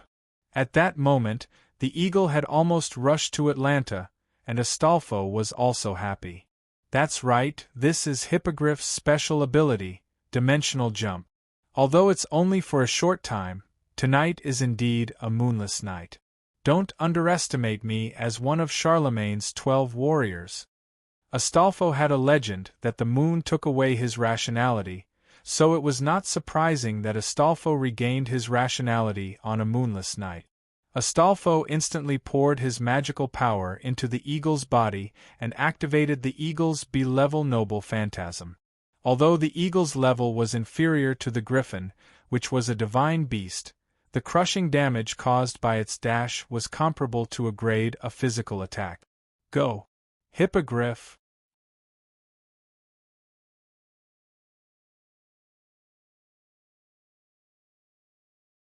Chapter 86. In the room where the Assyrian Empress Semiramis was located, Semiramis was waiting for the intruder outside the door while thinking about the other servants' battles. As for the battle between the servants on the other battlefields, they might not have the confidence to win, but the red side servants had a great advantage over the black side servants. Although Karna said that he would not care about the others if he saw the black saber was already dead, so there was no problem. Although Atlanta was weaker than Karna, her opponents were Rider Astolfo and Berserker Frankenstein. Even if she couldn't win, she could still restrain them. How dare a brat talk back to me? If it was the red saber, he could deal with her. It would be uncomfortable if he didn't see her desperate face. As for Achilles and his master Sharon, Achilles promised that he would win, but even if he didn't win, it would be fine. After all, there was still Karna, and the master's words were about to come out. And Shakespeare's noble phantasm was restrained by Joan of Arc, so there was no need to worry at all. So it was about time. Semiramis finished thinking and looked at the door in front of her that opened automatically. A ferocious uncle with sunglasses and a non-mainstream girl walked in. She smiled. "Oh, there's actually someone guarding the house. You're really obedient, assassin." Mordred directly mocked her. Semiramis instantly changed from smiling to gnashing her teeth, but on the surface she was still polite. "You're a bit arrogant for someone who has never sat on the throne before. What are you talking about? I'll just kick you down." Hearing Mordred's words, Semiramis couldn't help but smile. Then she smiled and said, "The reason why I use space teleportation to lead you here is that I want to personally teach you how to talk." Semiramis waved her hand, and several pipes stretched out from the surrounding walls, spraying a kind of lavender mist. At this moment, Mordred also noticed that the door was beginning to close. "It's a trap, Master." In an instant, Mordred roared and kicked the lion out of the door that was about to close. And because Mordred didn't use much strength, the lion quickly landed, and then quickly threw a crystal to Mordred, who was still in the room. The door closed. "Damn it! Saber, come to my side." One of the 4 command seals in Lion Jia Li's hand disappeared, but the command seal's effect didn't happen. "What? The command incantation won't work anymore." "I have some understanding of command incantations," Semiramis' voice suddenly sounded. She continued, "Although the time is short, I can also interfere with the master's contract with the servant, including command incantations." "Damn it!" Jelly the lion could only wait anxiously outside the door. Let's hope that Sodric's item is effective. Inside the door, the space was filled with a faint poisonous fog. Mordred put on his armor, and at the same time, he immediately poured a trace of magic power into the crystal that Lion Jieli threw in. In an instant, the power of the crystal enveloped Mordred, making the poisonous fog around Mordred unable to invade. "What?" This time, it was Semiramis who was shocked. "What kind of item is that? It can actually block my poison." Mordred held the crystal that was emitting a faint light and said softly, "You've helped a lot, Villo. I'll treat you to a drink." This item was the one that Wuming gave every participant when he knew Semiramis' real name. At that time, Wuming said, "Semiramis is the most ancient poison killer. We are going to enter the poison killer's noble phantasm, so we have to be careful. Especially Sharon, if he falls into her trap, he'll be finished. But the rest of you, don't be careless. This crystal is an item that is used to resist poison. Just pour a trace of magic into it and it can be activated. Carry it with you, just in case." Mordred gave the crystal to Jelly. Mordred said that it was too much of a hindrance to carry it, and that it would be used when the time came. Jelly the lion threw the anti-poison crystal into the door before it closed. Wuming also judged the level of the Yggdrasil World Tree item in the moon-shaped world. World-level items were classified as EX, God-level items were classified as A, Legendary-level items were classified as B, Holy Relic items were classified as C, Heritage-level items were classified as D, and the highest-level items were classified as E. What do you think? Vicious woman. What other tricks do you have? Use them all. Mordred opened her helmet and put the crystal into her mouth. The crystal was not very big, and it just happened to fill her mouth. Then, Mordred closed her helmet and rushed toward Semiramis. Tisk! Semiramis spat in displeasure. She then activated a magic array around herself. The magic circle shot out countless magic bullets and magic lasers. Mordred dodged the magic lasers and used her sword to disperse the magic bullets. Then, she ran toward Semiramis. Following an even bigger magic circle, a huge beam of light swept towards Mordred, producing a large amount of flames. Mordred rushed out of the flames and shouted, "Is this all you've got?" Semiramis smiled. Then, several magic circles appeared, and several chains made of poisonous fog shot towards Mordred. Because she was in the air, Mordred could not dodge and was instantly entangled by the chains. Semiramis controlled the chains to swing Mordred around wantonly. Then, she smiled and said, "How does it feel to be a little bug?" Mordred cut off the chains and jumped to the ground. She instantly released her magic and rushed toward Semiramis, who was sitting on the throne, like a red lightning bolt. After dodging all the entangling chains, Mordred soared into the sky and shot toward Semiramis. "Got it!" Mordred shouted. Crash! Accompanied by the sound of rattling chains, Mordred was firmly entangled by several chains. The tip of her sword was still a few centimeters away from Semiramis, but these few centimeters were like a natural moat that couldn't be crossed. "You'd better return to the audience." Semiramis chuckled.